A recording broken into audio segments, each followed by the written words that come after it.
What is up, comic fans? Happy Sunday. Happy 4th of July weekend. Welcome to the Legion of Comics. This is At Week's End, the spoiler-filled look back at this past week in comics, movies, shows, and so much more. There's a lot to talk about tonight. Got a fantastic panel joining me, so let's get right into it.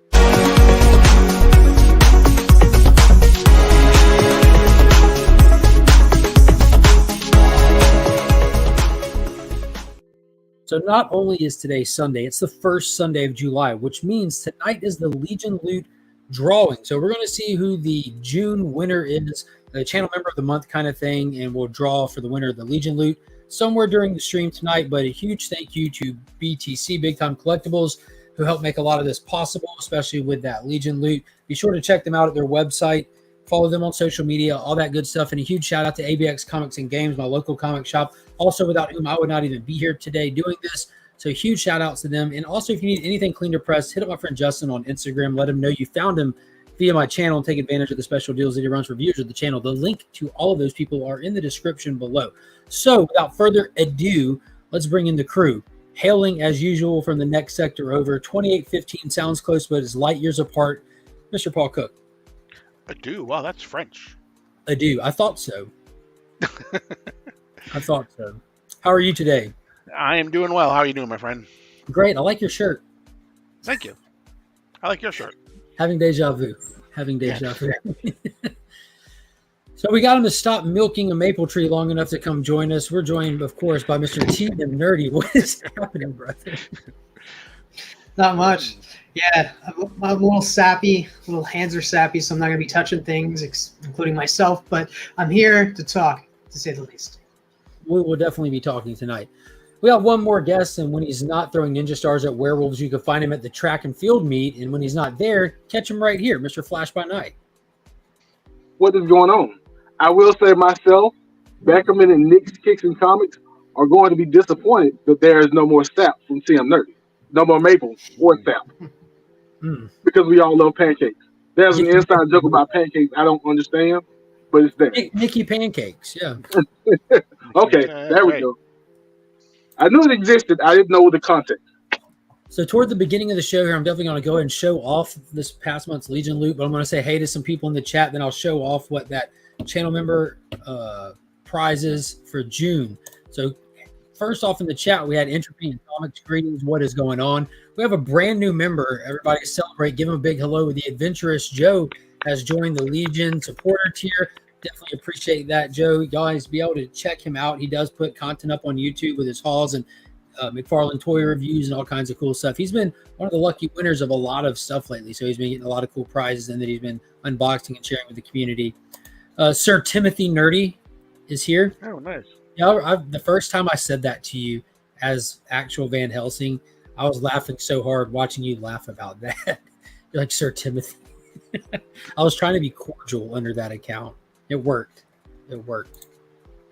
Couching and slouching with C-Bizzle. What is going on, brother? Brian LCS is in the building, which means I'm here to remind you. Well, Brian's here to remind me to remind you. What is that TNU reminder? There you go. What is that shirt? It is the CBC Awards shirt, the Comic Book Community Awards shirt. Guys, get your nominations in. You have until August 5th to get your nominations in. Go support your comic community as a whole. Go support channels that you love. Just get your nominations in. Let's have some fun with it. There's 22 categories to choose from. And I just want to say thank you to everybody who's done their nominations live or have nominated already. But you have until August 5th, so the time is soon ending. So get your nominations in. There it is. So the CBC Awards are the Comic Book Community Awards. It's a fun way to highlight channels on the platform and find new channels as well. So go to cbcawards.org to see what we're talking about. Trev, the shipping guru, hashtag We Are Legion, and those custom emojis you get access to from becoming a member. Las Cruces 1971 is late, and I'm not going to lie. We actually called to have a wellness check done on you, sir, because we did not see you in the chat early enough. People welcoming Joe. Yeah, give him the big hello. Give him the Legion welcome. Izzyverse NYC is in the building. He put on his first Whatnot stream with Josh from the Woods Comics Collectibles yesterday. That was good stuff. Hey, Paul. Dr. Von Hoot is in the building. Hoop, hoop, Ooh, hoop. ooh, ooh, ooh. It's always good to see Dr. Von Hoop. Let's see. Scrolling. What is Keep going the chat on? Eternal scrolling. Comics. Yo. Eternal Comics from IG is in the chat. What is going on, brother? How are you doing today? I got a package in from him in the mail. I haven't opened yet, but I'll be doing something with it soon. Oh shit, I actually caught a live. I thought this was just a random upload. Welcome to the live. You've made it.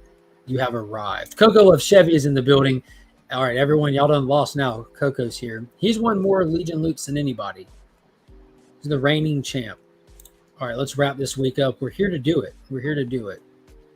Got to wrap this one up so we can start next week's new.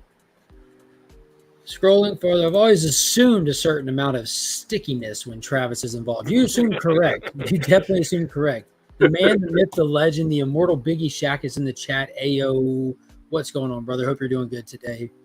Digger Jim is in the building. What's going on? Hello. DJ Links, what's up, brother? We are in fact Legion AF. It's a nice way to put it. J-Man, what's going on? Yo, I need to message you. You'd be excited. I've been diving headfirst into this Transformer stuff. I know J-Man would appreciate that. Aggressively Relaxing is in the building. What's up? Geek Out with Roscoe. How are you? Stopping by to say hello and hope you all have a great night. We're going to do our best. That's a lot of pressure to have a great night, but I'm going to try to have a decent night. And if it gets better, I'll just be grateful. Make sure I didn't miss anybody. Hector Ortiz, what is going on? Hello, everybody watching the live stream while drawing is my happy place. Well, we're happy to be with you in your happy place. Happy to be inside your happy place with you. That's happening. That sounds. Don't read too far into it. Who's excited for the Matt Smith Supergirl cosplay Hot Toys figure? LOL. Is that a thing? There was a rumor that Matt Smith was supposedly cast as, or is the front runner to be cast as something now. I didn't know if this was just a girl criticizing the quality of the Supergirl Hot Toys figure. Yeah, there we go. Yeah, started big. I'm not sure. I will check. I'm assuming it's on IG. I will definitely check here. Double Legion loot. Dude, what? So there's a lot to dig into tonight. We've had one show in, another show's getting started. We had huge announcements with casting stuff. We were talking a little bit about image distribution here backstage right before we got started.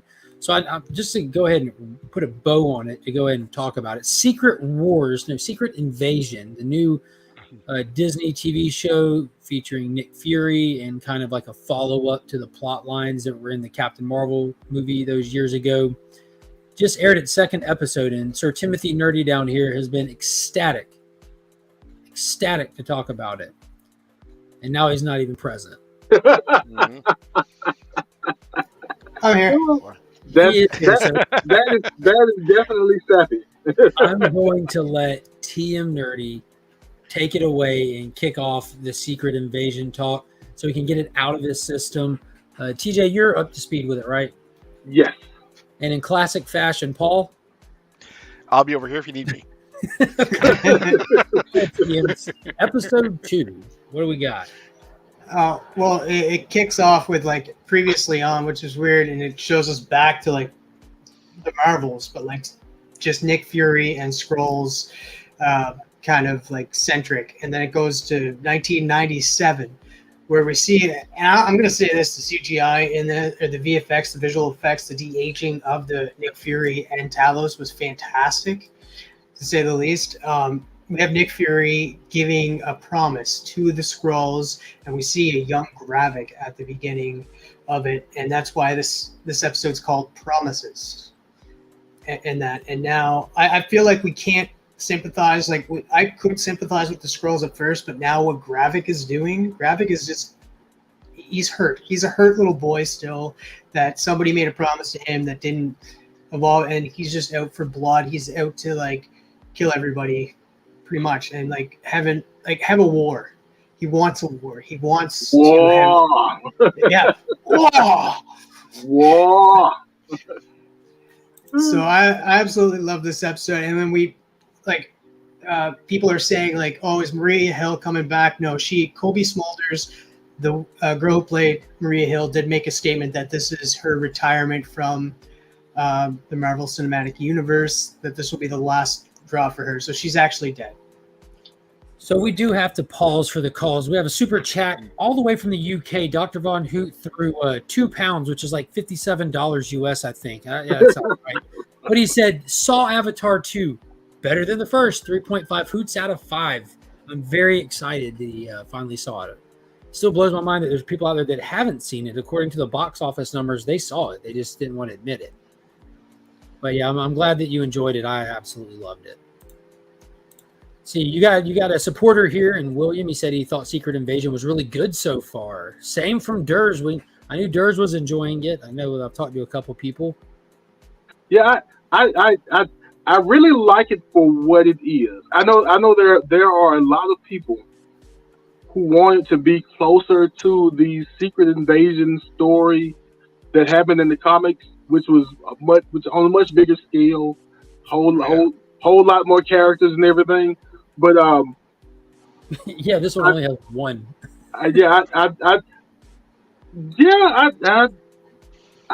it's quiet. It's quieter, and I don't know if someone asked a practical question: is if you really wanted to bring back all the actors and have a Secret Invasion movie of that scale, a Secret Invasion show of that scale, I don't know if you can afford to bring back all of the actors you wanted to if they're available. I don't think they can afford to bring back half of them right now. Not because you're talking about RDJ, you're talking about Chris Evans. That's the other thing. You can't even bring back Renner because he's injured still. Like, he can't return back to the show. But I think with what they're working with and where they are, both in story and as a company, I think having this small kind of intimate Secret Invasion does work really well. I like the smart J-Man, very smart. The friendly but not friendly relationship with Talos and Nick Fury right now, because people haven't been honest with it. Even the people that are on each other's side haven't been honest, and that's where this kind of comes from. And like the Secret Invasion, we know now has actually been happening for a while. I mean, and people who we think should be supplanted in this show have already been supplanted and probably have for years. And we thought it was like only on like a certain scale, but it's a much bigger scale than it was. Right. We're seeing sides of Nick Fury that we've never seen before. Like, he even brings up, like, it is getting to the point where it's just like, yeah, we can't coexist with each other.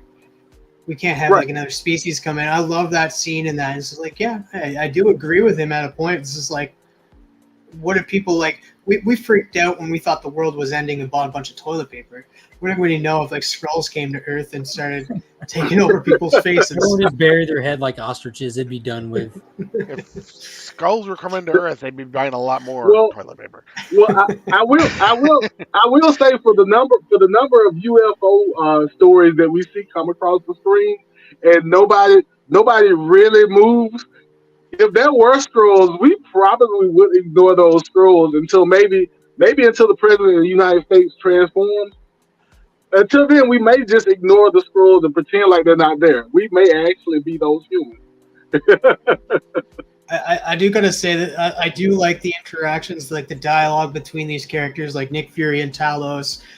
It did fall a little short on a certain character. I'm not gonna try not to spoil as much as possible, but like there was a certain character that they were talking at a funeral. We all know Maria Hill. Well, actually, no. It's hard to discuss this with Paul up there. I think we've accidentally crossed the Maria Hill bridge like 3 times. What I will say, and this is probably not for 99.9% of the viewers, but I was watching the first scene with all of the military guys and the flag and the mother and everything. Marines have issues. Anytime we watch something with Marines on the screen, we're watching, judging everything about their uniform, how this looks, how that looks, and so I had to try and not make myself say her eagle globe and anchor pin shouldn't point that way, or I think somebody had their I forget the word for hat. Then somebody's gonna grill me for this. But cover. Somebody had their cover down too far on the head. And I'm like, Marines don't wear their covers all the way on their heads. What are we doing? Travis, don't not spoil it for me because I already know what the big reveal was in episode 2. So okay, wait, the end of the show reveal? Yeah. That's another question. I won't spoil it unless y'all want to spoil it. This is a spoiler-filled, show. Well, before you take no prisoners. Okay. Before you get into it, my unpopular take on this show, at least unpopular for this panel, I don't like it. I was going into the show like enjoying the idea. I'd like it's Secret Invasion in name only. I'm fine with that. I love Sam Jackson. I love Nick Fury. I was down for that. A spy thriller. Give us the spy thriller. Awesome. I like spy thrillers. Well, that's actually where the show's falling short for me. Like that's what I don't think is good about it. So with a spy thriller, right? Like what builds the story, what builds the suspense, what builds the tension is not the action moments. They're few and far between in spy thrillers. It's the dialogue, the conversation.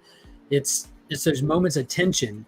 So in episode 2, we kind of get that exposition dump of moment of tension conversation with Rhodey and Fury sitting in a restaurant that's been cleared out. And it was probably the most god-awful scene I've seen in a television show or movie all year long. And it wasn't because of their performances. They're both ridiculously talented actors, like top-tier actors. Mm-hmm.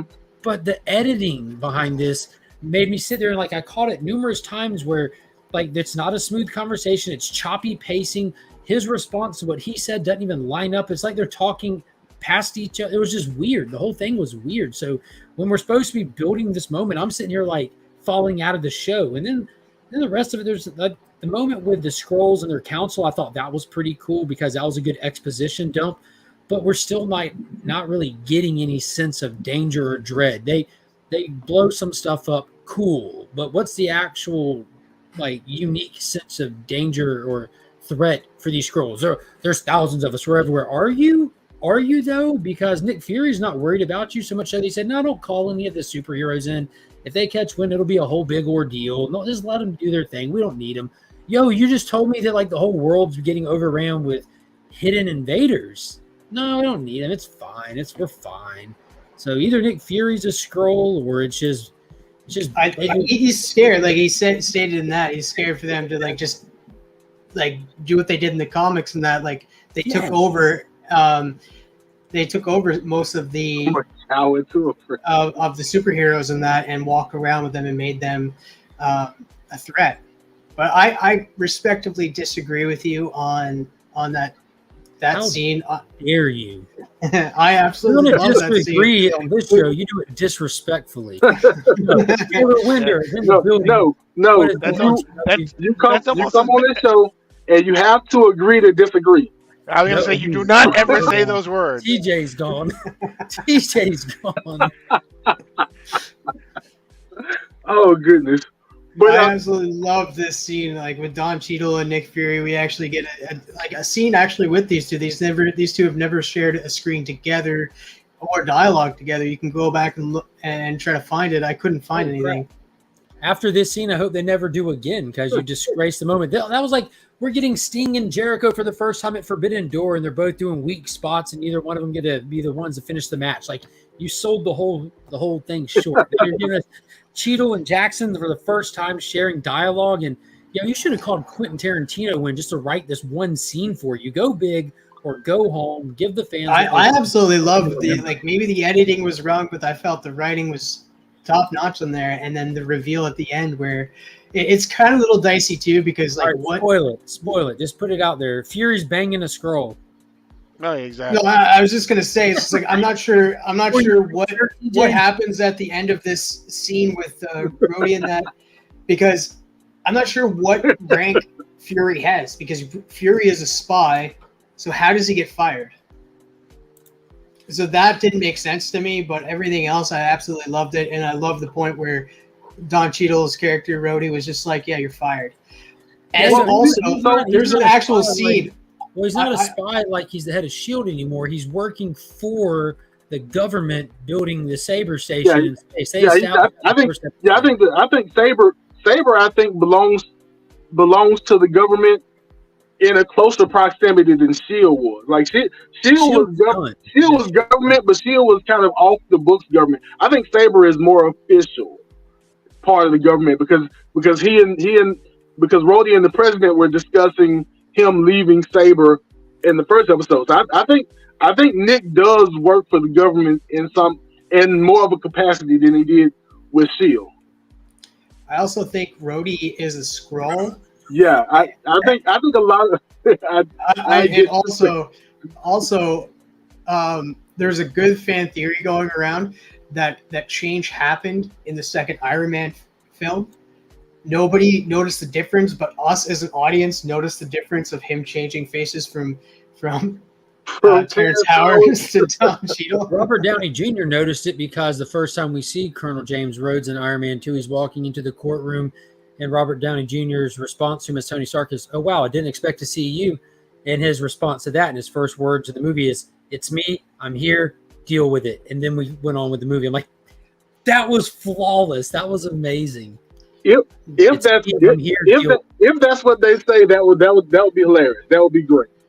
But I do think he is. I think it's interesting that during the conversation, when Nick asked him how long has he known, he says that the government found out about 15 years ago, which is basically 2008. This show takes place in 2025. Oh, 2025? I believe the show takes place in MCU year 2025. There was something that Pops had read, and he was like sitting there telling me, if I'm not mistaken, it's like a year or two ahead of real time where this show takes place. I don't believe that I don't think that the Marvels is supposed to take place before. Like, I know it's after this, but I don't think they're attempting to stay in like real time with the real world anymore. I read an article that it is like the writer and director of like this show says like he's making the show like its own separate thing and then passing the baton off to the Marvels. Yeah, so I feel like into it because the Saber Station is where we see Nick Fury in the trailer. Yeah, and he'll have his eye patch back, and that's why I think Monica Rambeau is going to show up like as a prominent character, like maybe an end credit scene at the episode 6. She's on the space station for sure. Right. Yeah. Real quick, I want y'all's thoughts on this. Barbarian Kung Fu asks, does Nick Fury know he's banging a Skrull? 100%. Once you had a Skrull, you won't never go back. Because that's the one from 1997 introducing Nick Fury, introducing Found Gravik and introduced him to it. She looks the same in that, and I think it's the same actress as well. So she knows. Or he knows. I was not I was not sure of that.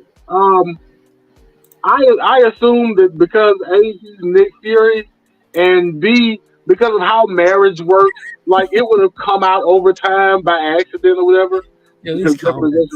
Yeah, he's not just getting it on with the Skrull. They're actively married and have a house. Right. Home. He hides his old Range Rover. Like no one's going to know he's driving it around. Like, yo, that's.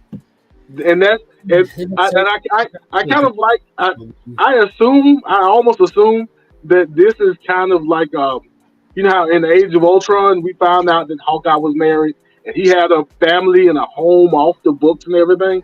I kind of assume the same thing for this house and her probably off the books. It's filmed in Georgia. Go back and watch the show and check the gas station prices. That'll give you the time frame. That's actually a really good point. What's going on? Scotty Vaughn is in the building. Joseph Michaels mentioned it too, but it's set in what is considered the present day for Marvel, but that is 2025. There we I go. think it's interesting. Yeah. I wonder why they. Yeah, They have plans more than I do, but I wonder why they moved it forward 2 years. And yes. Yeah, we'll be bringing this up here in just a little bit Okay. about Empire. I do gotta say, this is the most graphic thing that Marvel has put out and stuff. Like, I didn't think that they were going to snip that finger, and that they did like cut away for a second. I was like, okay, they're gonna do it, but like off screen, and then it goes full on. Like, we're gonna zoom in on this so you can see us cut off his finger. I was like, whoa! And then the meat hook. I love that. It's cool that they're like using guns and stuff, but at the same time, they don't need it. Just like Gravik lifts Buddy up like that and just hangs him on the meat hook. I was like, whoa. I didn't catch the meat hook until the second time I watched it. Like, oh, he put him on a meat hook. Oh, that's not. Now, the first time I watched it, I did notice how much fun she had torturing that Skrull. She is enjoying herself a little much with this torture thing.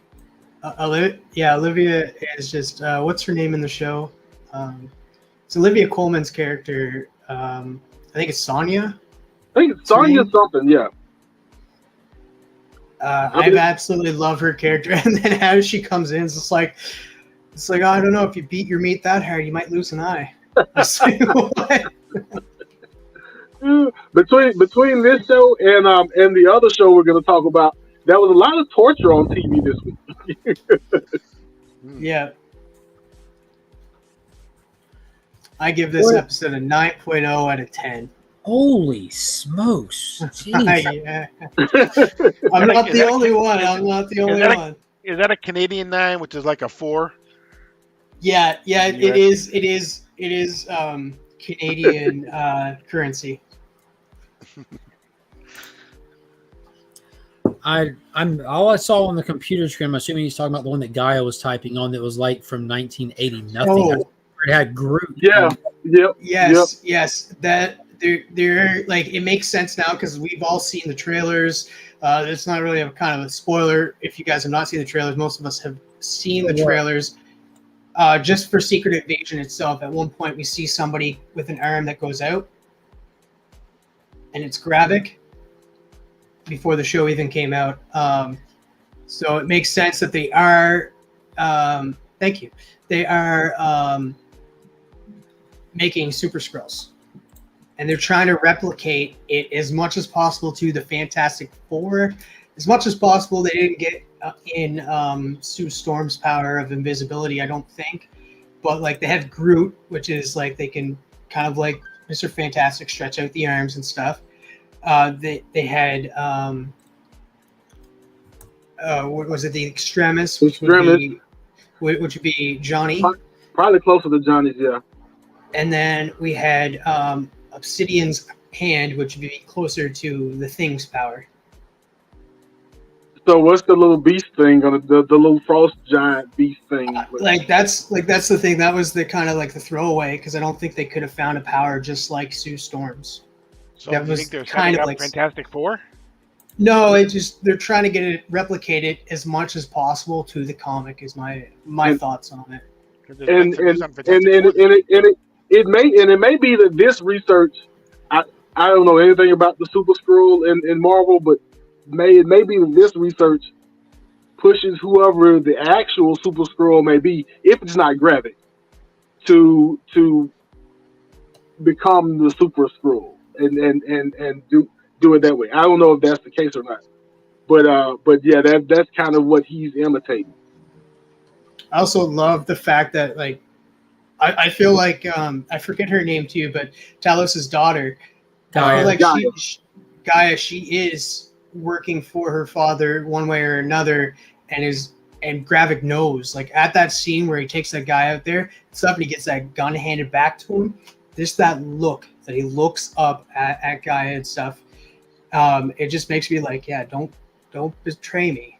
Like, it's just like, and here's the difference between Gravik and Talos too. Talos is working for his people, even though that they weren't against, like, even though like most of them have like a different view on things, he still doesn't want to kill them.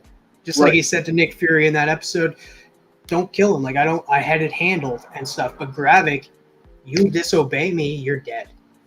But if you notice though, during the first scene when Nick asked all of the Skrulls to get on his side, and their form of agreement is taking human form, the only person who didn't take human form in that scene was young Gravik. So I don't think he was ever completely on the side of we'll help Fury out and in exchange we'll find a new. I don't think he ever completely sided with Fury or trusted Fury, because he didn't transform like the rest of the Skrulls did in agreement back in '97.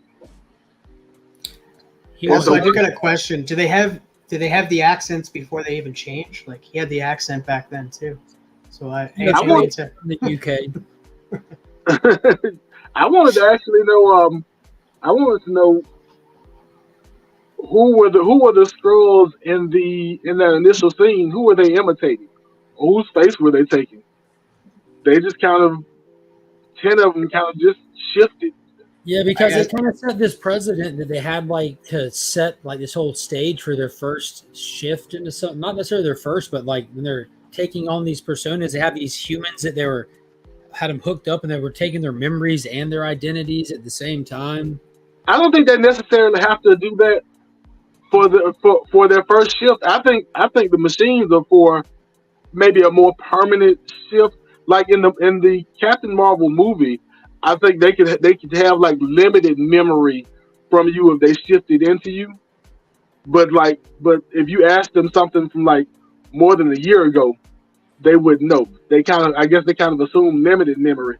Whereas I think these machines that they're hooking up people to will let them absorb everything. That's my assumption. Which I want to know which machine deep cover kind of thing, I guess. Which machine Ross is hooked up to back there? Because y'all give me back Ross. I still don't think that. I think they took over that character and stuff. I still think Everett Ross is with the Wakandans. Oh, okay. Yeah. Well, that'd be a ballsy move of the Skrulls just to take on somebody that they can't account for where he is. Last time they knew that he was going to jail. I don't know. I'm excited for the perspective and the aspect of like how deep cut are we going to go? You know what I mean? Yeah. I really want to see what the end game. Like, oh my God, I can't believe that person's a Skrull, and at this point, it can't be Rhodey, it can't be Fury. Like, what are they going to do? Like, and for me, like, as soon as they announce this, I'm like, please use this to fix Thor.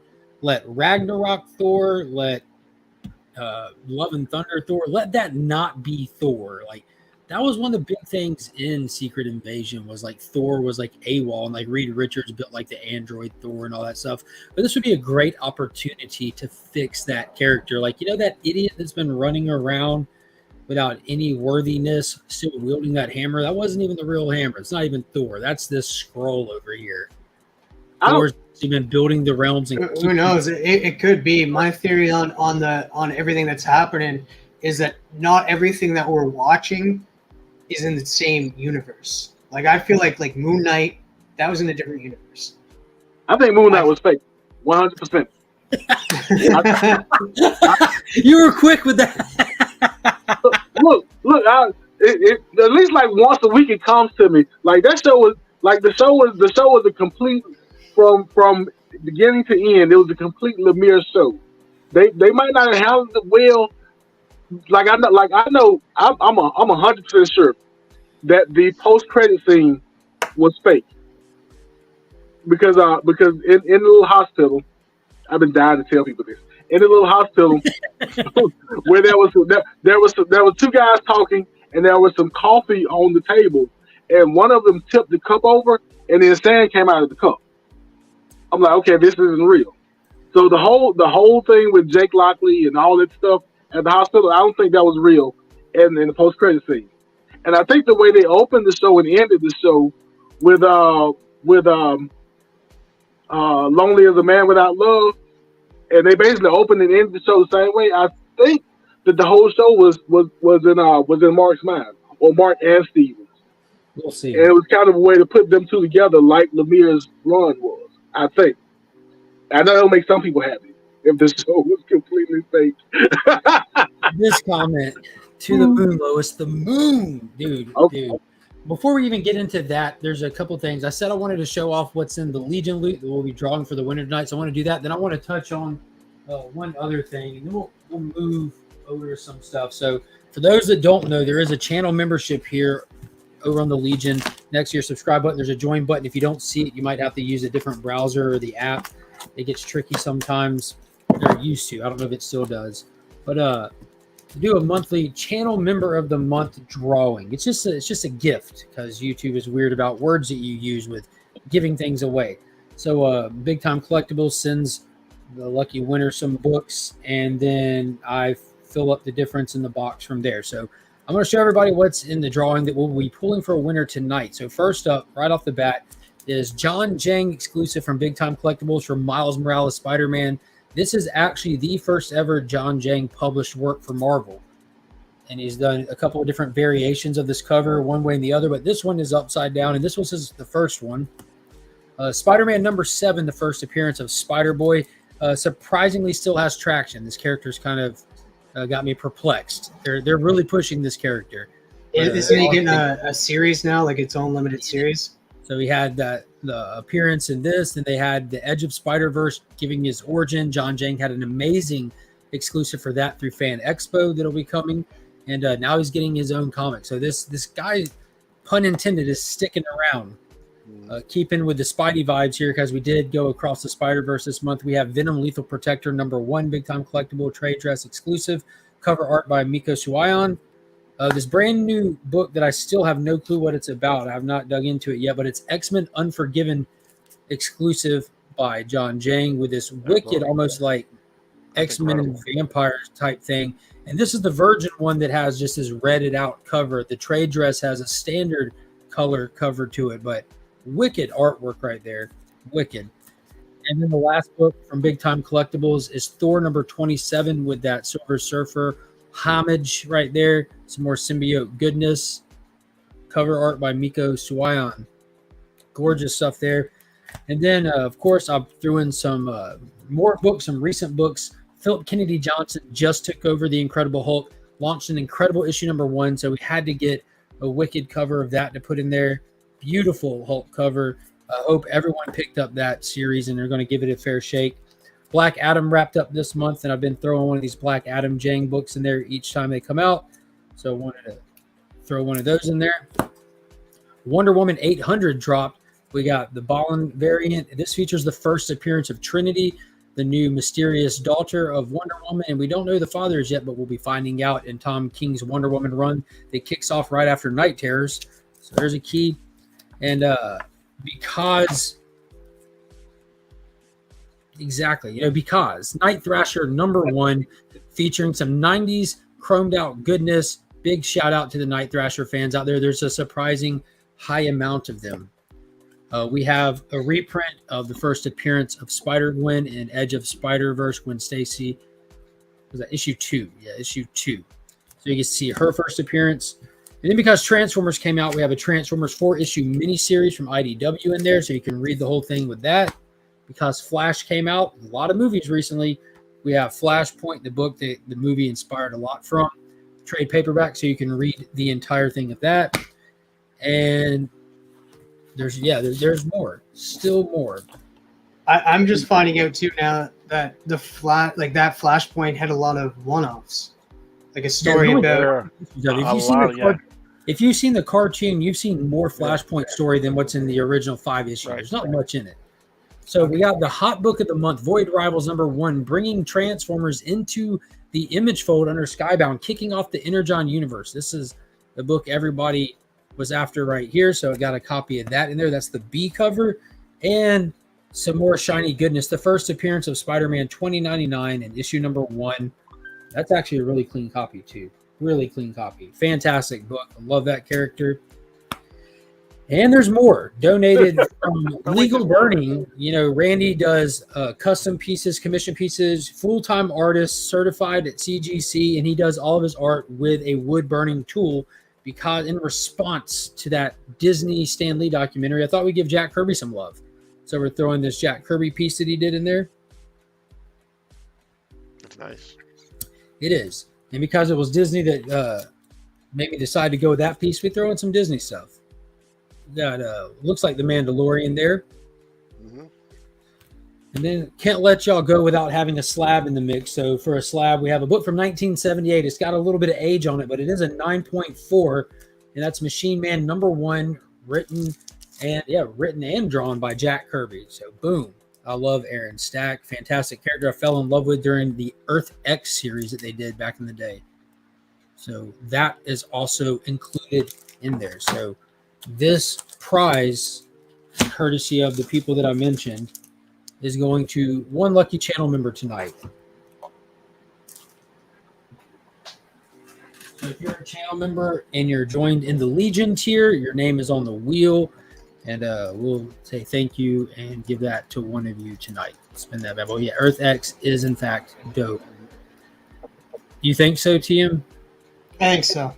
TM's throwing guesses in the private chat of who he thinks is going to win it. Dr. Von Hoop's trying to claim it, but that's not how it's done, son. Your name is on the wheel, though. Do not. Wait, will the winner be a repeat winner? It's possible. It's possible. Yeah, Draws passed away. Yeah. So the next thing I want to bring up, it's kind of sad. I've pinned it in the comment section already, but for those that don't know, we lost a community member this past week. Empire Comicx passed away, and it's ridiculously sad because his wife passed away a few years back, and he is survived by 2 children, and they're younger. You know what I mean? So if you look in the chat section, you'll see there's a link pinned at the top, and where that takes you is to the GoFundMe that's set up to help with expenses. So they had a $10,000 goal. That's a picture of him and his 2 kids, and it's set up to help Anelli and Adrian, and they're trying to cover expenses and just this was very unexpected. So there's dealing with life that comes with stuff like this, and so they're less than $800. What is that? $714 away from reaching their goal. So if you have it in your heart and in your wallet to help out this family, please do so. Fantastic member of the community. Very close with a lot of people. I was in a couple of group chats with him, but didn't really know the guy. But there's countless people in this community that did. And if you can't afford to help out, that is perfectly fine and is 100% understandable. But if you can, at least share it out. Just put the word out there. There's people out there that, just are in different financial situations than others and would be happy to. So I couldn't imagine my kids being left behind like that. Like, I just can't even fathom it. It's just, I hate it for this family. Absolutely can't. It's rough. But yeah, that's going to stay pinned at the top of the chat for the remainder of the evening. So if you're, like I said, if you're able to, be sure to check that out. You can at least go over there, and it has information and details to a degree on what's what. So yeah, a lot of people in the chat tonight knew him. Yeah, but it's wild. So hard to switch gears from there. So we're going to leave it at TJ. TJ, what's next? Awkward transitions. We may as well get to the other show of the week. The show of the week. You mean the show of the week? I agree. The show of the week. It's the show of every week. Yo, Superman and Lois season 3 had its season finale this past week, and you're saying the show of the week, and people are already putting it in the chat. Superman. I meant Gotham Knights. I kind of agree. Gotham Knights was better than this ball of trash. Superman Lois is garbage. No, I'm just kidding, guys. Yeah, but before we both get kicked out.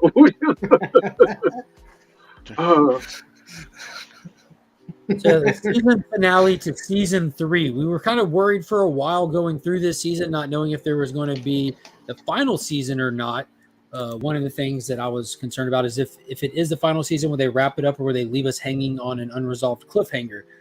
About 3 weeks ago, they announced that we will be getting a season 4.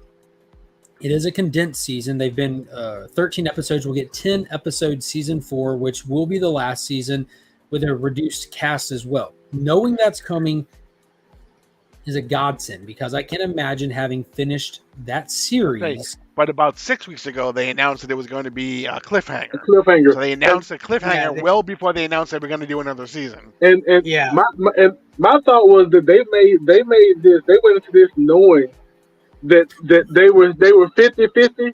They were. Yes, thank you, Tate.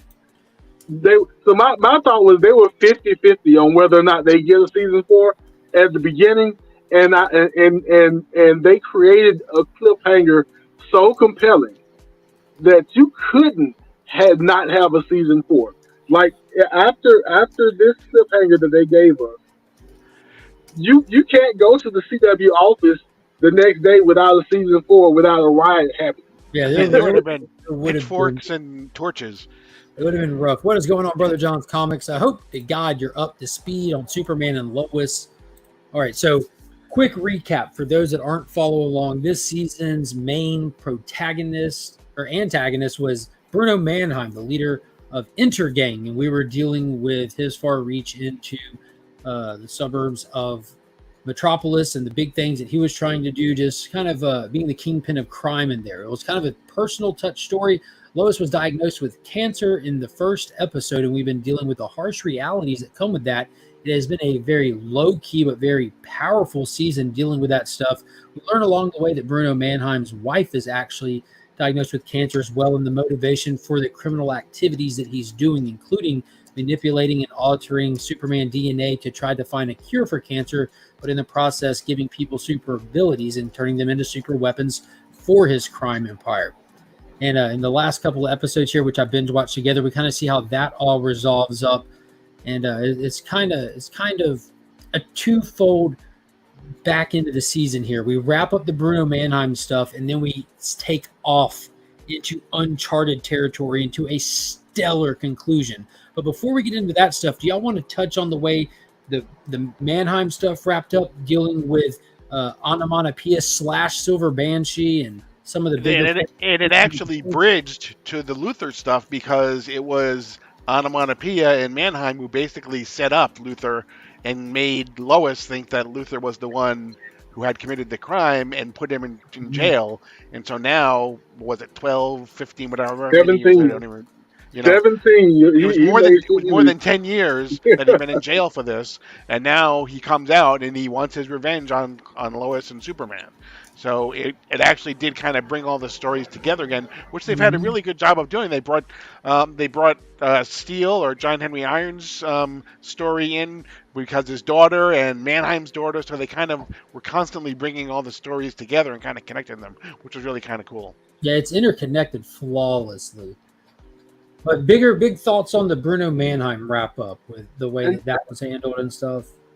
I kind of like, and I know people are kind of tired of the villains being humanized and kind of, seeing a soft spot in them, having them turn around and everything.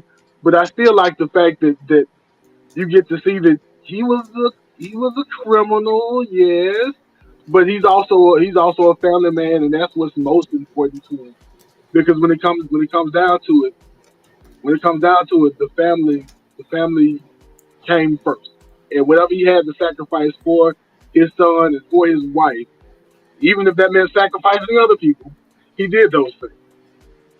And it's also you get the counterpoint. You get the two villains are really Mannheim and Luthor, right? And you get Mannheim, who's from his standpoint is doing something noble to try to save his wife. That's his reason for doing all of the evil things that he's done. And then you have Luthor at the end, who is just straight out revenge. Savage. So to the point, like we got some Witcher talking there. Yeah, Henry Cavill left The Witcher because they're destroying the lore from the game. I think TM actually touched on that in the chat. Yeah, we'll talk about that later. Okay. Yeah. Witcher's the next conversation piece. The Mannheim stuff was what I thought fantastic, and that kind of almost gave you that tragic villain feel. Right. Like Lois was even juggling with trying to, like, her and Clark had the conversation about having to bury him, having to take this information, make it public. His wife's on her last breath. How do we even handle the? Do we let them say goodbye to her and stuff like that? But his crimes are his crimes, and in the process, they realize that Bruno Mannheim and his wife framed Lex Luthor. This Superman, this story, this universe takes place. This is almost like Superman the Dark Knight kind of deal. It's later years Superman. He's all of his metropolising. They moved back home to the farm to raise kids as older adults. They have older teenage boys. This is the golden years kind of thing. And Lex Luthor, that was such a cool touch. He's been gone this whole time, this whole show, and years before it started, he's been in jail this whole time, having done all this criming. He's got the reputation, this and that, but we haven't seen him because he's been locked up. I thought that was such a cool touch. And to be wrongfully accused, which put Lois, who wrote the story that convicted him, in a weird situation. She's like, we know he's done crimes. We know he deserves to be there, but he's wrongfully convicted on this crime, and we have to be truthful about that and put that story out there. They know that they're going to be releasing him because of it, and they think that they're going to prepare themselves for what comes next when he gets out. They know he's going to be mad, but they were never prepared. No. Lex Luthor sitting 2 decades in a prison plotting his revenge. And I like the fact that like you said, Lex Luthor got locked up before they had kids, because I assume that Jordan and John are 15, 16. They're kind of in the middle of high school, so he's locked up before they even had kids.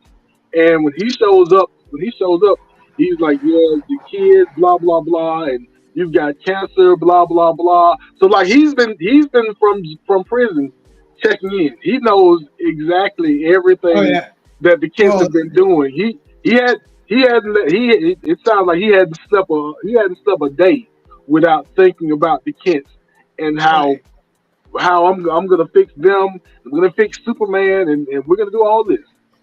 Well, you've seen how much power he had while he was in jail. Like, he gets beat up by that one guy, and then he just comes back, and he's like literally has everybody standing in a line, and he's using Buddy as a chair. that was the introduction to Lex in this universe. It was hilarious because they were asked. He was doing this. He was hitting the chair, and he's like, I'm just adjusting my seat. And then they zoom out, and he's really just been beating on this poor guy that has to be his seat at his dinner table. Yeah, just a sec. I gotta adjust my chair. I'm like, what's wrong with this chair? And then they zoom out, and the guy's in the chair. I'm like, thanks. And as soon as he got to the prison, he blackmailed the warden so that the warden will have to give him everything he wants, and has the guards beat up all the prisoners that they gave him a hard time when he first got there. And then on from there, he ran the prison. He definitely ran it.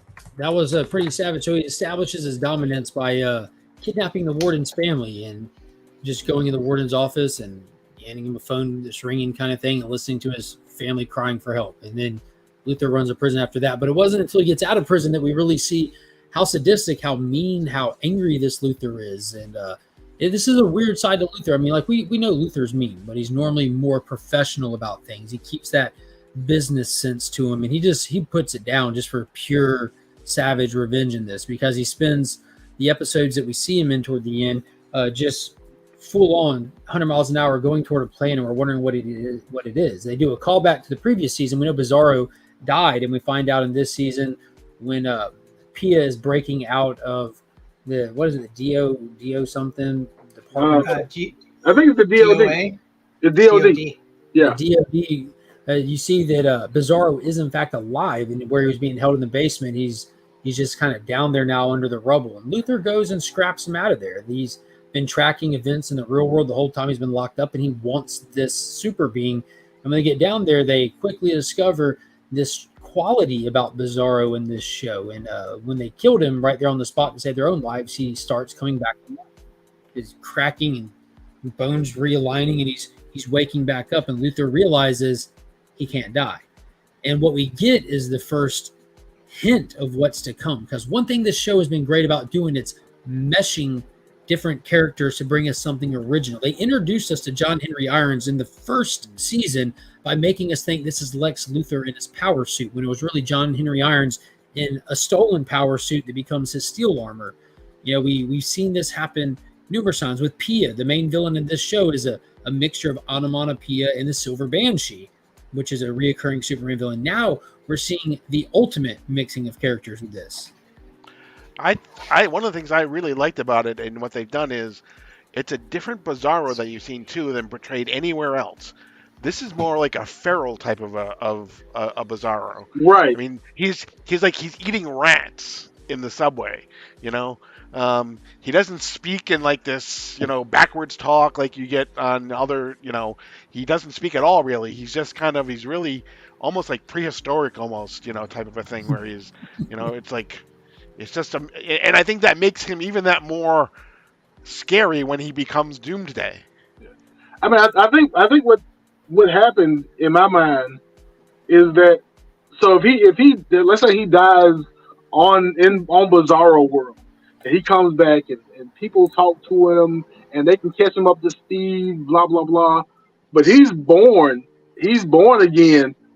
But he's down here in the basement with the rats and no light and everything, and so he becomes this feral version of Bizarro because he's born and nature kind of takes over. He doesn't have anybody to teach him the real world. And hey, this is what houses are, and this is what cars are, and this is your family. All he has is these rats he has to eat down in this train car, and that's what you get.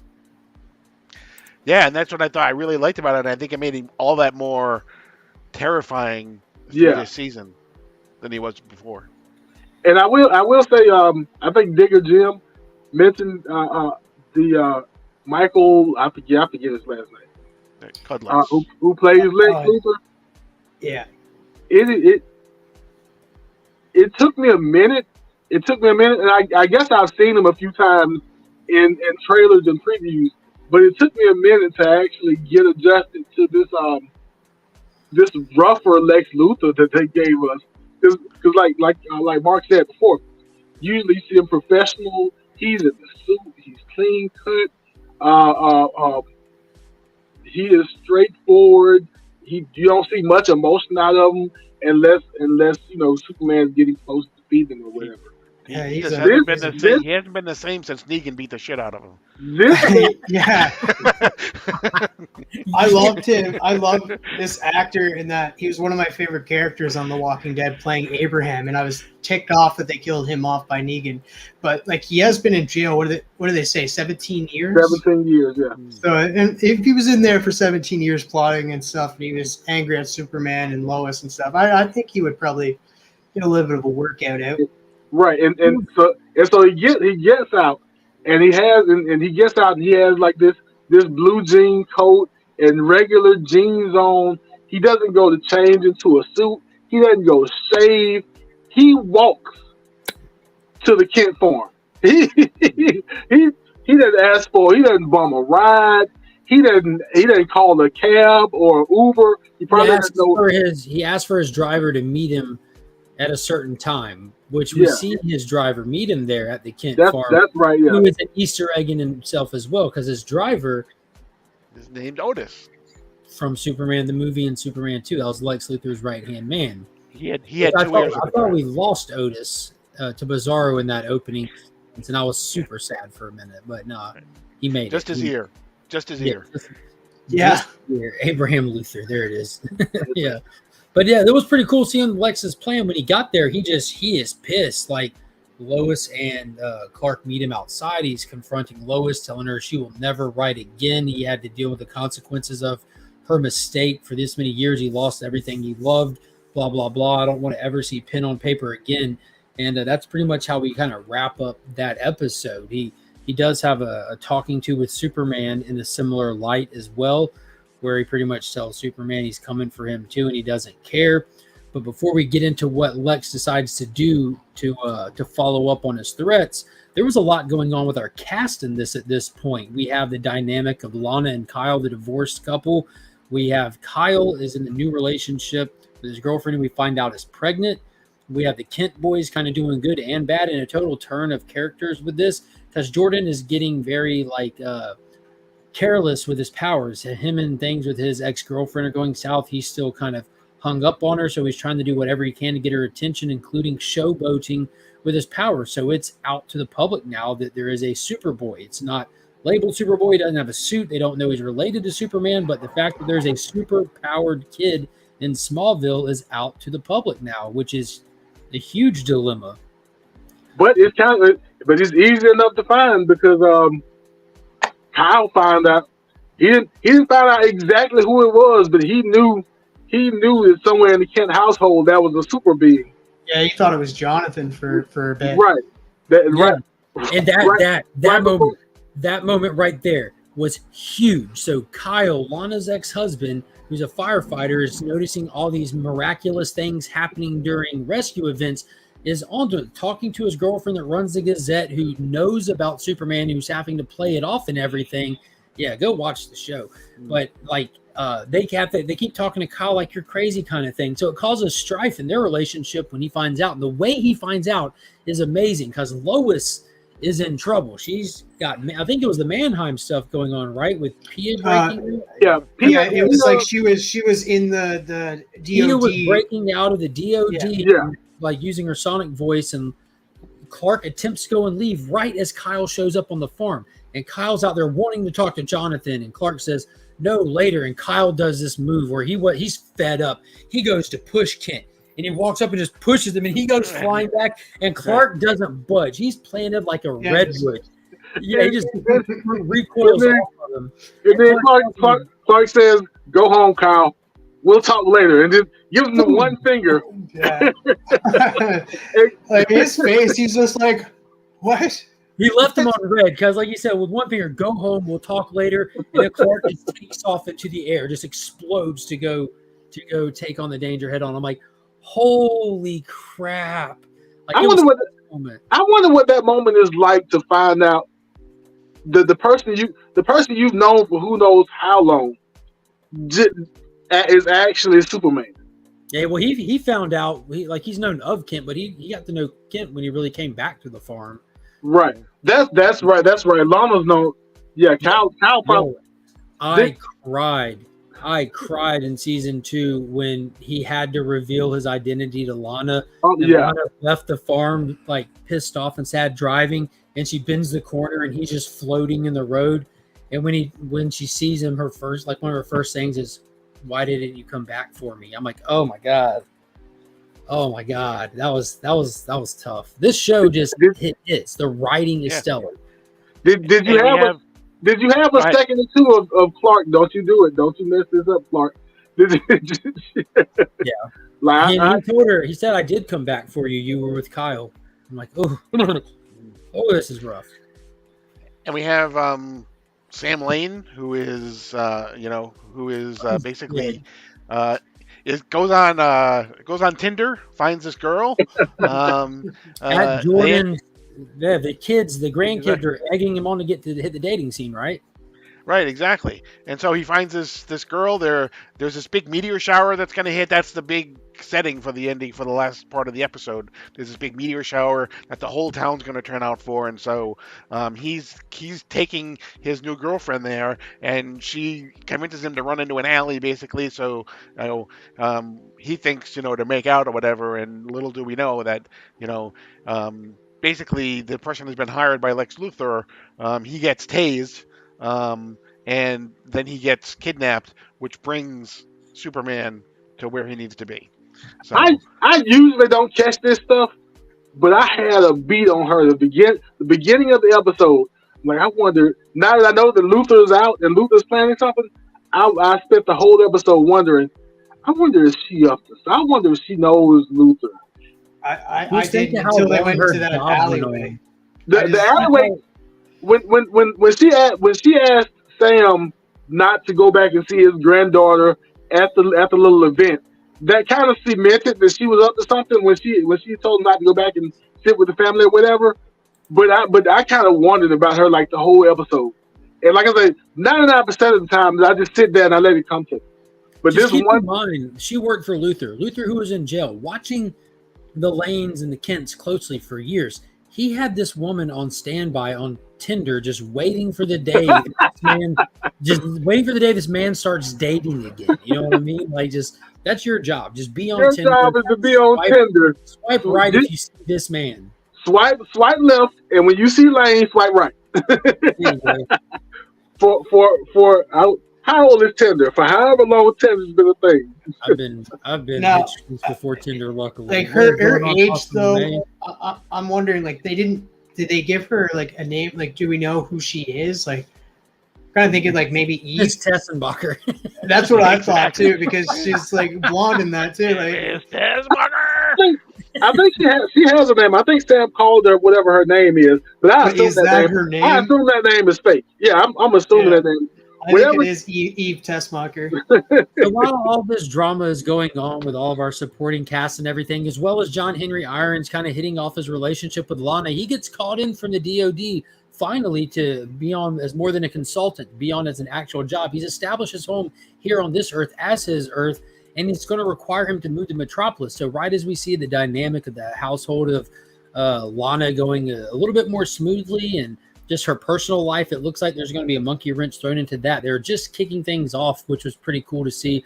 But now he's looking to have to move away, which she was very accepting of. All of this is getting interrupted by the events that Lex Luthor is about to throw on everybody. Because while this has been happening, he took Bizarro back to his base of operation with his henchmen, and he's killed Bizarro numerous times at this point. We see him waking back up alive, and then we get this creepy, this absolutely eerie conversation with just this sadistic, desperate, yet capable Lex talking face to face with this interdimensional, powerful being that could take over your world. Lex completely unafraid, just in his face, explaining like, "Let me kill you. I'll kill you till you're unstoppable. You will be stronger." And he's pretty much broke Bizarro. Like, in what we see is him just start shooting the hell out of him, hitting him with flamethrowers, rocket launchers, laser beams. And what we're getting is that Doomsday aspect. The thing about Doomsday is he is unstoppable. If you shoot him in the head, he will come back to life with a thicker skull than before, where that bullet caliber cannot penetrate it again. If you rip him in half, his skin he'll come back with his skin tougher, where it would take 10 times more force to do that same thing again. He evolves to where he cannot be killed the same way twice. Kind of like in Batman v Superman, every time too much damage was inflicted on him, he charged up and evolved and got stronger. And we kind of get little pieces of Bizarro, Doomsday, as well as the New 52 era Superman Doom, because the last time we see Bizarro before the big finale, you see like the smoke clear and he's Doomsday at this point. But you see like these rugged spikes sticking out of him. You still see like a Superman-esque body. He still has the suit on, but it's getting all beat up. And then it cuts us back to what would be a happy night in Smallville watching a meteor shower. That part right there was my favorite part of the episode, because they spent 20-25 minutes of the episode. The first half of the episode was everybody happy-go-lucky. All the things were falling into place. Families and love. Jordan took his head out of his butt. Everything was coming up roses. And then Sam gets kidnapped and the show falls apart in the best way possible. Yeah, so it leads to Superman looking for him. They find his phone in the alley, know that he's missing. And for context, this actor is not supposed to be returning for season 4. This season ends with him missing in Luthor's possession. Like, write him off as dead in my book. Like, there's going to, depending on how this goes from this season to the next, there might be a little time jump, but there might be a lot of death, because Superman goes and confronts Luthor, who's waiting at the farm. And while he's talking to him, Luthor ain't scared. Pretty much says, "I got something waiting for you." And then something falls from the sky and crashes into the barn. Fire, brimstone, all that. Clark turns around and look, and what emerges is this right here. Yeah, that's what I did. I just was laughing and joy, like, you've got to be kidding me. And I know we haven't really talked about it too much, but besides all the writing and everything else, the special effects on this show is just if you're thinking any other superhero show you've seen on TV, the special effects are above and beyond what you've seen on other ones. Now, this Yeah, is not like- Disney Plus. This is not HBO. This is not Max. This is regular television show, and that being the case, the special effects are above and beyond for what you'd expect. Light years better than what you'd expect. Even giving him the Superman logo, like, still there, like, Yep. vague but still there in a different. Yeah, he still has on the blue suit that's contorted and blended in and merged in with his skin. He still has on the red boots, so you can't really see it great in this one. But this fight, I'm telling you, is next level. And Like, the worst part of this fight is that as soon as he emerges, Clark knows who he is, and Luthor tells him that he's going to kill you unless you kill him. And being that Clark knows who this is and what they've been through, because he's already died one time in Clark's story, and Clark, in my mind, the whole time I'm watching the fight, like, Clark doesn't want to kill or hurt Bizarro. Well, Bizarro Doomsday, Bizarro Day. Bizarro Day. Clark doesn't want to hurt him, and I think that's kind of playing in the background of the fact that there's an awesome fight going on. Is that Clark doesn't want to kill this person. So right off rip, the fight quickly moves to the town really fast. Mm-hmm. And Clark turns around after delivering a couple hits and taking a couple hits. You see it on his face. He realizes the level of threat that he's dealing with right here. There's no delusion on him or learning curve. He's like, this ain't normal. And he turns around and looks and he sees his kids with his wife.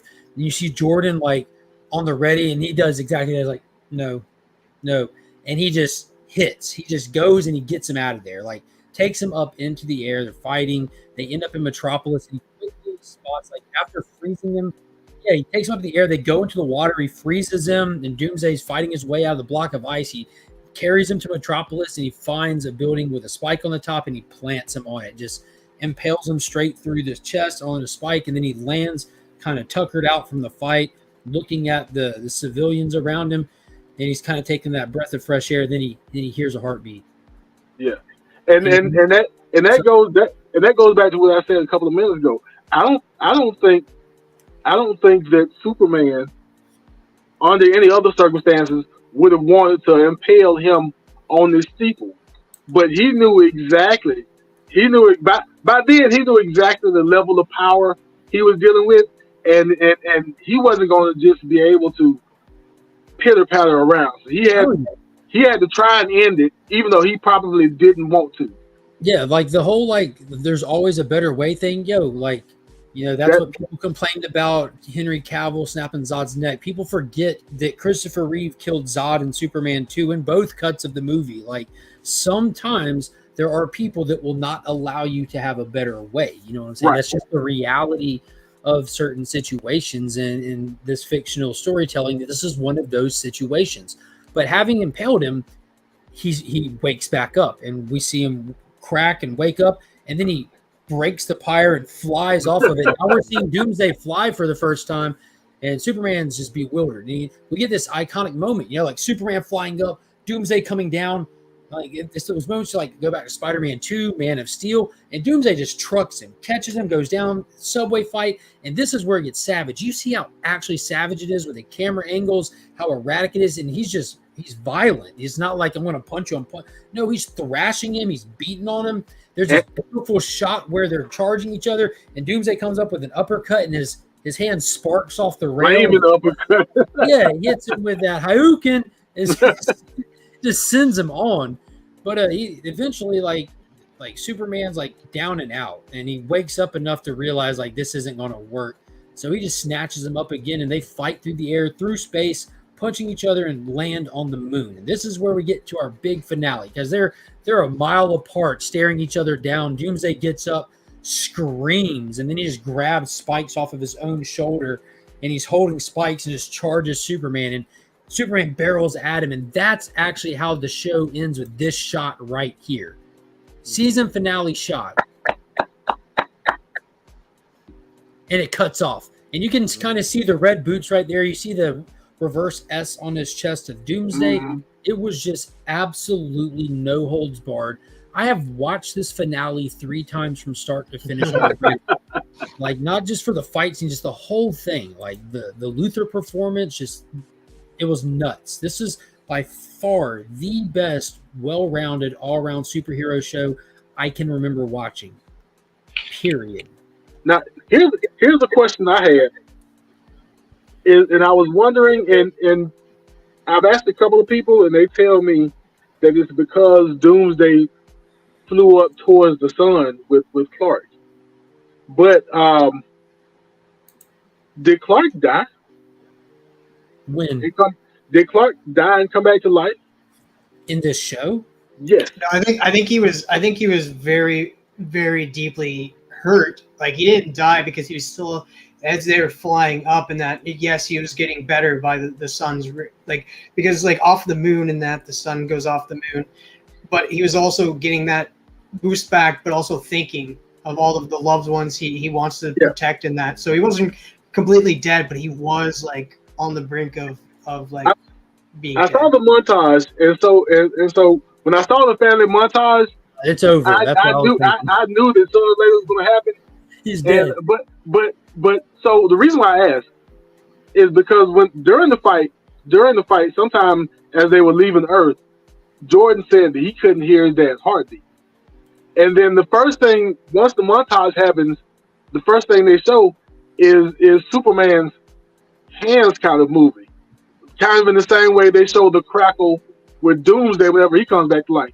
And so I wondered, I'm like, are they saying that Superman died and this is him coming back to life? I think he was like on the verge. I think if Doomsday wouldn't have put him out there in the sunlight, it would have been over. Like, right. His heart couldn't be heard. His life flashed before his eyes, and I was getting all emotional. This show, like, people say this about stuff, but this show will make you cry. Like, from the storytelling, like, it is insane. Like, this shows you that you don't need the big budgets. You don't need all the flashy stuff. You don't need all the member berries and all that. Good writing is all it takes just to put something completely over. And so what you're saying is that you will believe a man will cry. Yes. and then the one last thing, and so my wife was asleep by the time I watched the show, because I think I watched it on the DVR, so it might have been a little bit later in the night when I watched it. My wife was asleep, but if she was awake, she would have heard me when Superman opened Doomsday's hands and got that first punch in his face. I was like, "Get that him, Alpha!" Yeah. I was so far in the show, and when Superman came back to life, however he came back, I don't know about being that excited for a scene and a show, and who knows how long.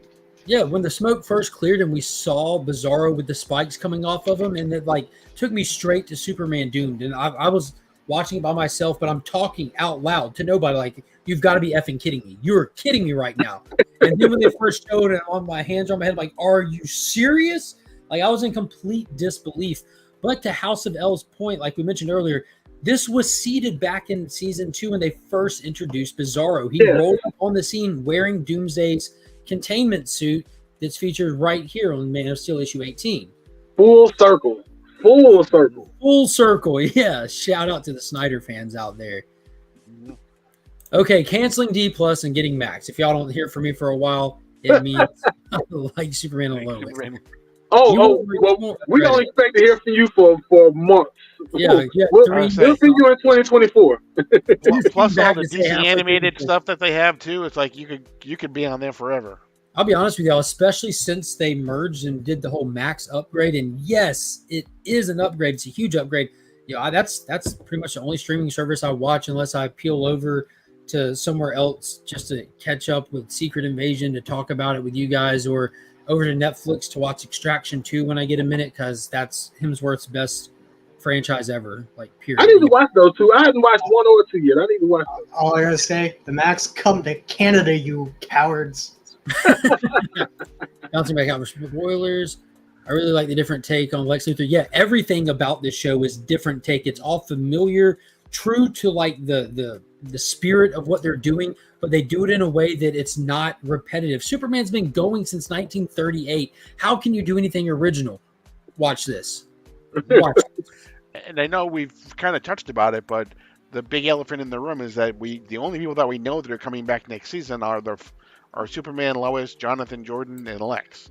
Those are the only 5 that we know that are coming back next season. So let's speculate for a minute before we jump off this topic. So it ended with them fighting on the moon, jumping in for that kill shot, which was to me was like an homage to the Incredible Hulk when him and Abomination were running through the streets of Harlem and they did that jumping punch at each other. I remember that when that trailer first dropped. That's how Give me a real fight.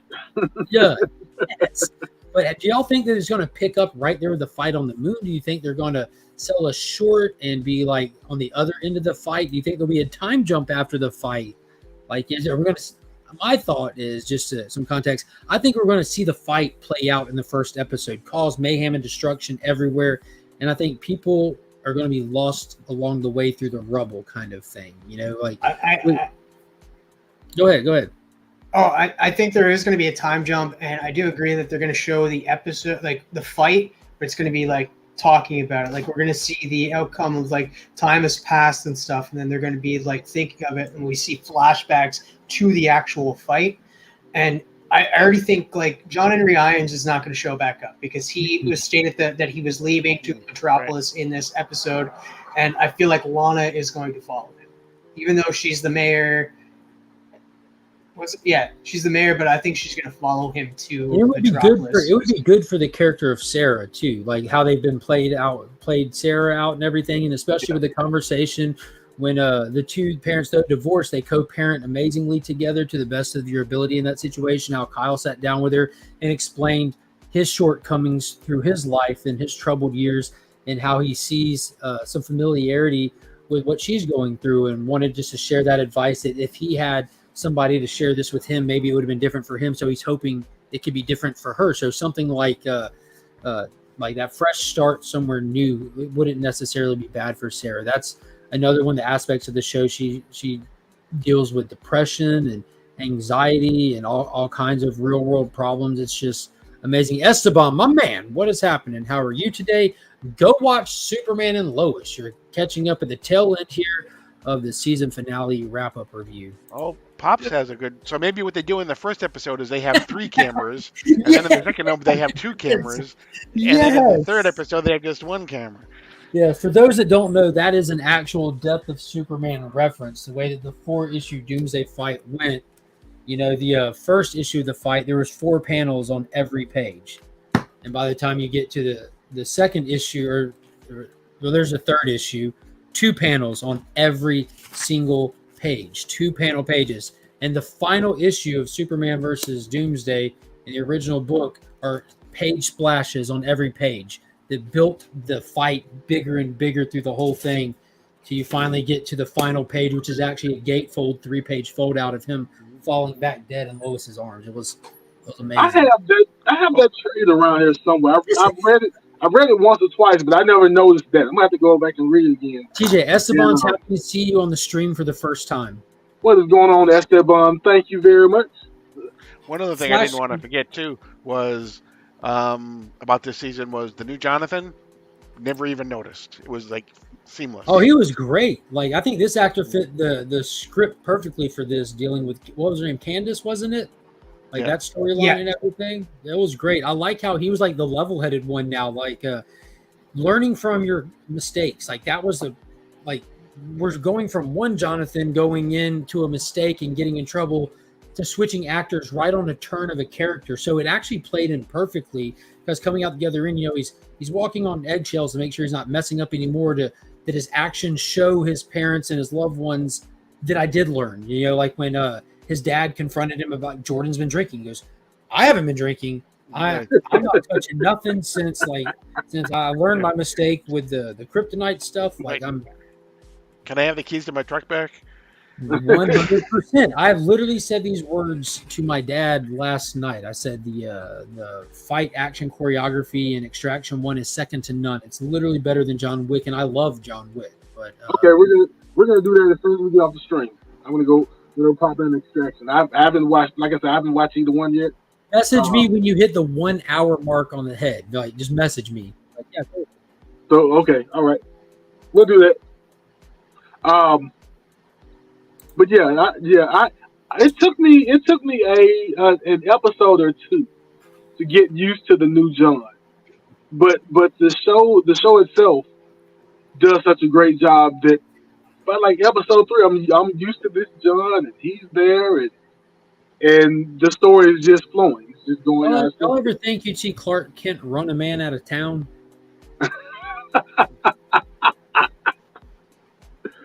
Never in my wildest dreams, but I think Clark Kent would run somebody out of town. But my God, is this not a job for Superman moment? Superman's not going. He's not going. I'm like, oh, somebody about to F around and find out. You want to wish Superman went. Yeah, that was nuts. And that was another one of those moments where the guy came up and tried to push him. Like, even Kyle was like, dang, Kent. Yeah, that was one of the high moments. Because their whole family was at the diner that night, right? Yeah. And Lana knows, and the daughter knows too, right? Sarah knows, right? Sarah knew by that point. So they're over there watching, and Kyle's the only one that doesn't know what's going on. Poor Kyle. I'm glad that he got his little character redemption in this. Yeah. But yeah.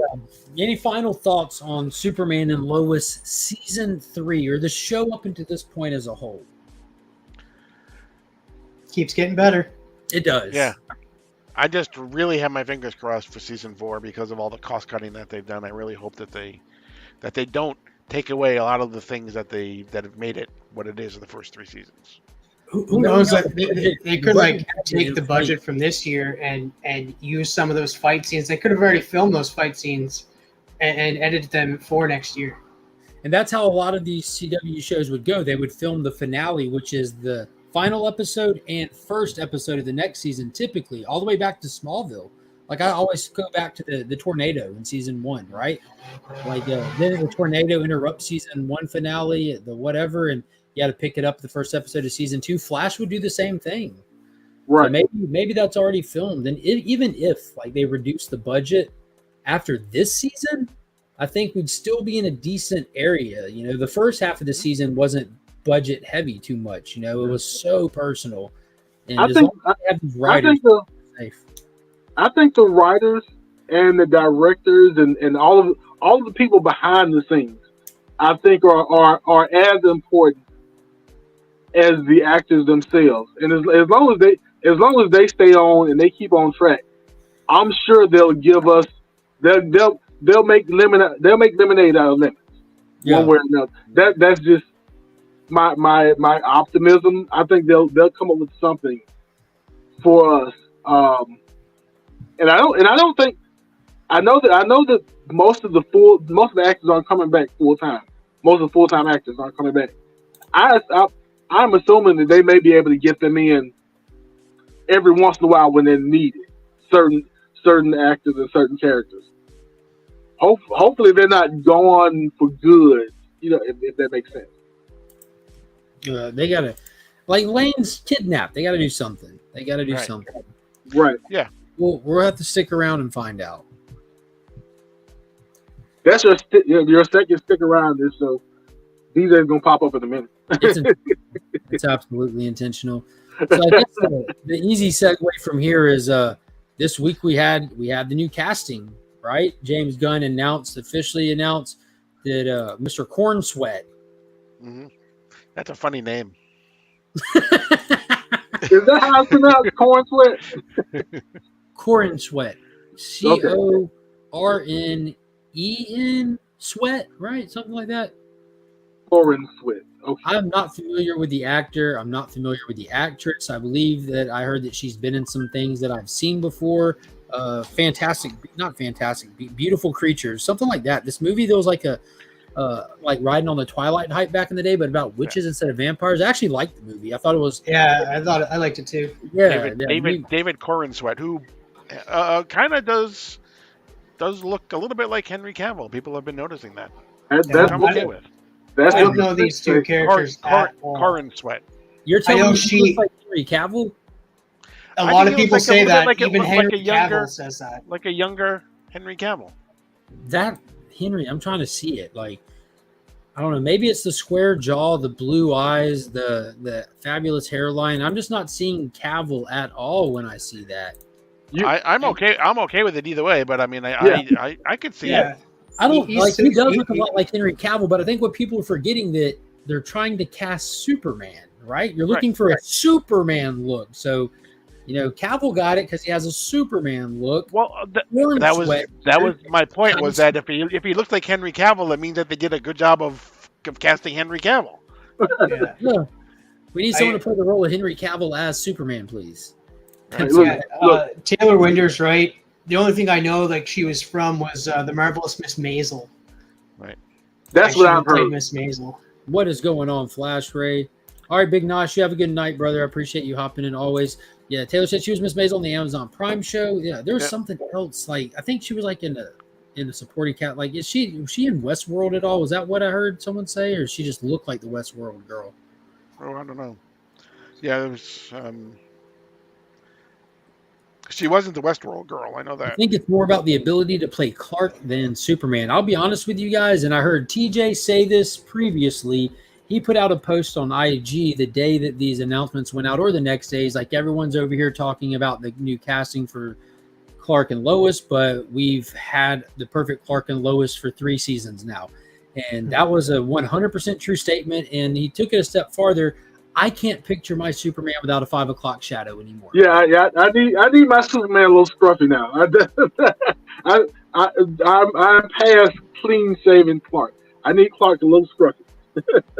From now. Yeah, I think this was 100% intentional. Like, to James Gunn's credit, this is the same guy that as soon as they announced we're getting a new Superman, everybody was fan casting this guy. I've been looking at this dude's face for months now because of it, and it's one of those things of listening to the fans and I want to see if he can act. He put out a statement saying like he would definitely be down to, want to, love to play Superman in something. Who wouldn't, but what a tough role. If you're somebody that's confident enough to say publicly you would love to play Superman, you've got balls to begin with. Because like the whole trope with Superman is it's one of the hardest characters to write for and portray, and it's for numerous reasons. And it's not because Christopher Reeve is Superman, because he is. First off, you can never beat that performance. Don't try to.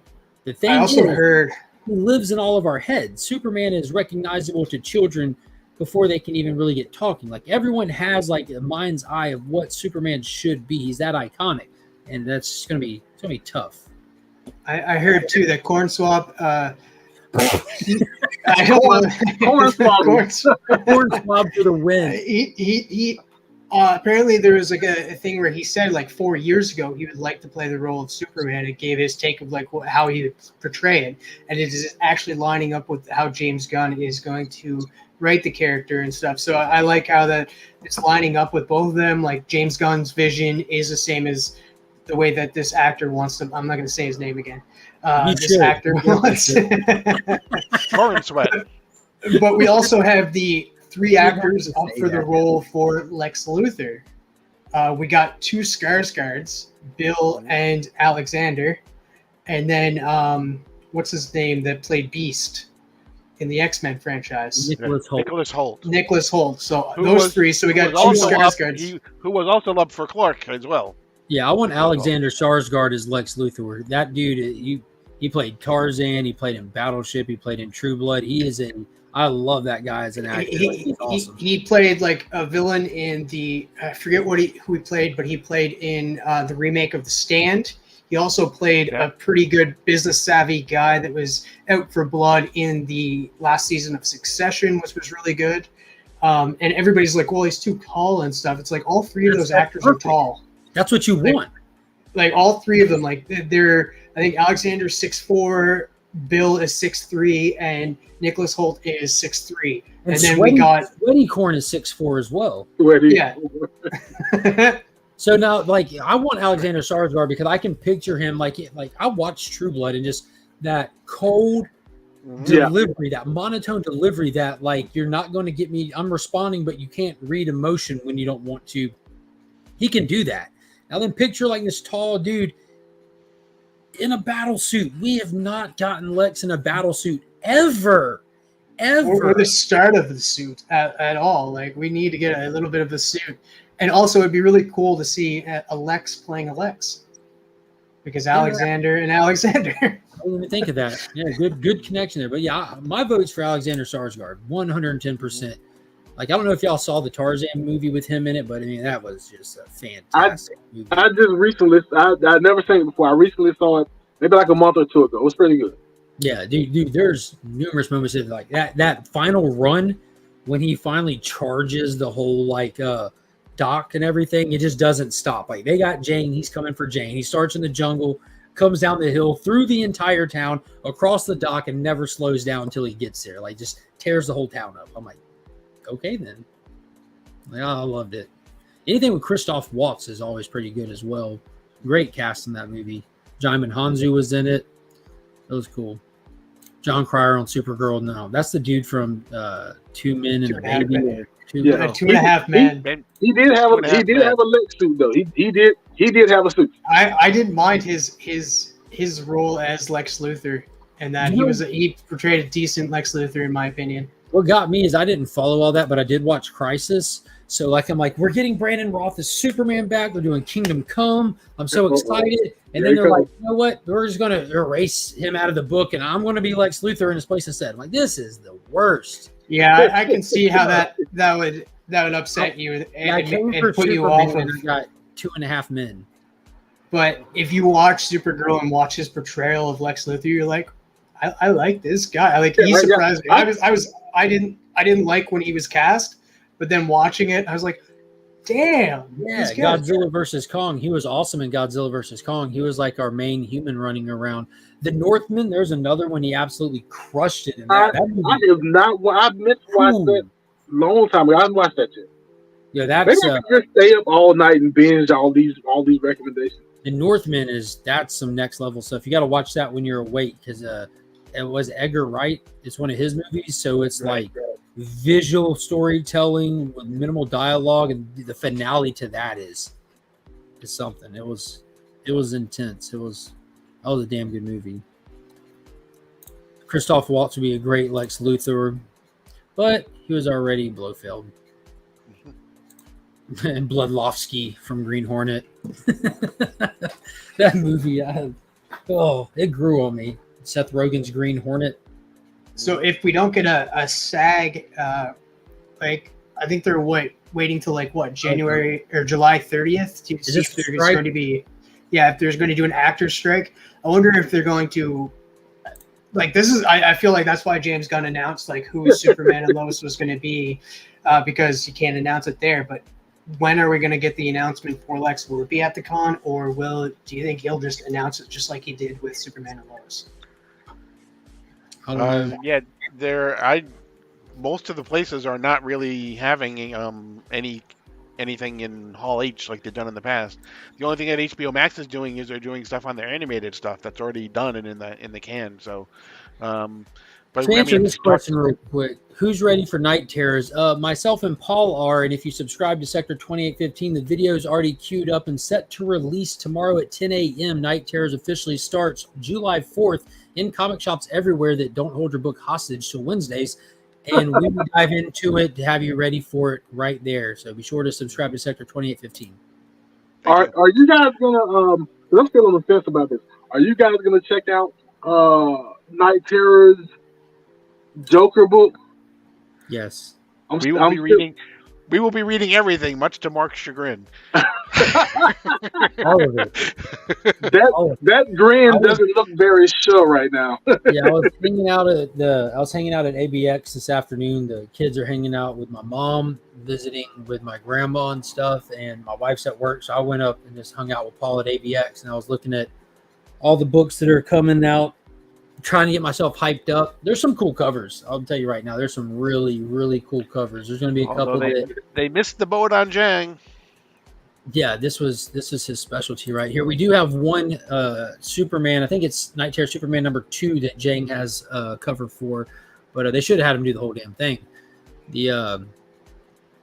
Some of them have cool covers. I want to intentionally buy some cover buys for stuff that I normally wouldn't pick up to read because Night Terrors. And I'll be giving them away on my new DC Day videos. I'll always give away some brand new books every Tuesday on the live stream. I'll intentionally be picking books that aren't going to stay in my collection that I can get. And hopefully other people will get a chance to see if they're any good or not as well. Yeah, Night Terrors has some amazing variants lined up. I'm excited for the main body of it. I'm excited for the ones that are the books that I would be pulling. I'm not excited to read Punchline, to read Ravager, to read Poison Ivy, to read Joker. Like all of these. I wouldn't mind reading Ravager just because it looks like it's like a her and her father type of, like her father is like I don't know. I like the covers too. I like Ravager. So that's just me. Ravager is cool. I feel like this is a Joshua Williamson layup. This is Joshua Williamson's event. Joshua Williamson wrote the Damian Robin mini run recently. Joshua Williamson wrote the issues of Batman during the Shadow War. During all that, what did we get? We got Ravager. We got Respawn. Then we had the Deathstroke killed Ra's al Ghul, and Respawn gets killed. And now we have Williamson doing a Ravager 2-issue story. You think her Night Terror is not just going to be Respawn coming back or some crap, haunting her dad? Like it's his recent, like it's like a Jeff Johns move. Like it's your recent stuff that you're just pulling from to revisit, which I thought that stuff was good.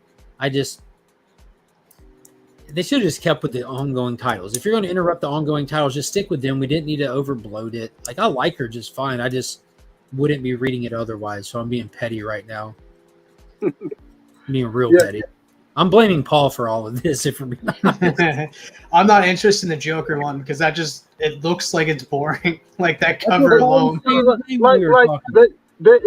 gonna be Joker it's gonna be Joker having to live a regular life and work an office job.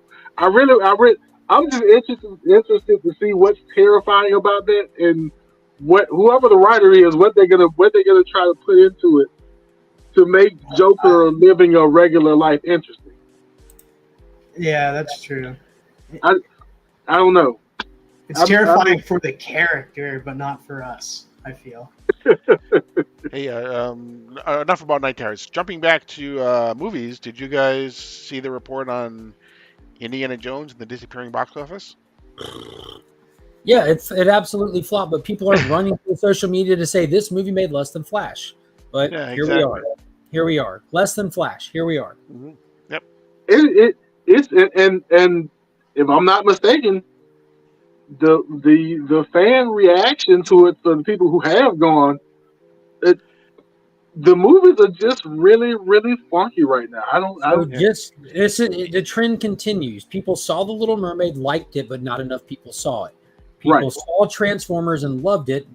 Not enough people saw it. People saw The Flash, liked it, criticized the CGI, liked the movie more or less. Like there are people, of course, there's plenty of people that don't, but the overwhelming critic response is positive to it. Same thing with Indiana Jones. Despite all the negativity going into it, all the people that are watching it are enjoying it, saying that for the most part, you do have detractors with anything, but for the most part, the overwhelming fan reaction is positive. There's some negative things about it, this and that, but they enjoyed themselves and are happy to see Indiana Jones with Harrison Ford in like this, opposed to Kingdom of the Crystal Skull. But this is the worst box office run we've seen this summer. Yeah, and it made less than Flash and cost $100 million more apparently. And it doesn't help that the summer has been, at least this first month, has been stuffed with blockbusters and things. Yeah, I think Mission Impossible is going to blow the doors off, but. And I would normally say absolutely Norrin Rad, but to be honest with you, I don't think it is Kathleen Kennedy's fault in this situation. I think to a large degree, it's just where we're at right now. This is a movie thing. This isn't a specific film thing. It's an industry problem that's going on right now, because people don't think about this, but despite Across the Spider-Verse's massive success story, that's only a success because it's an animated feature. It still didn't pull in success story numbers if this was a standard feature with a standard budget. You still didn't get this isn't Mario.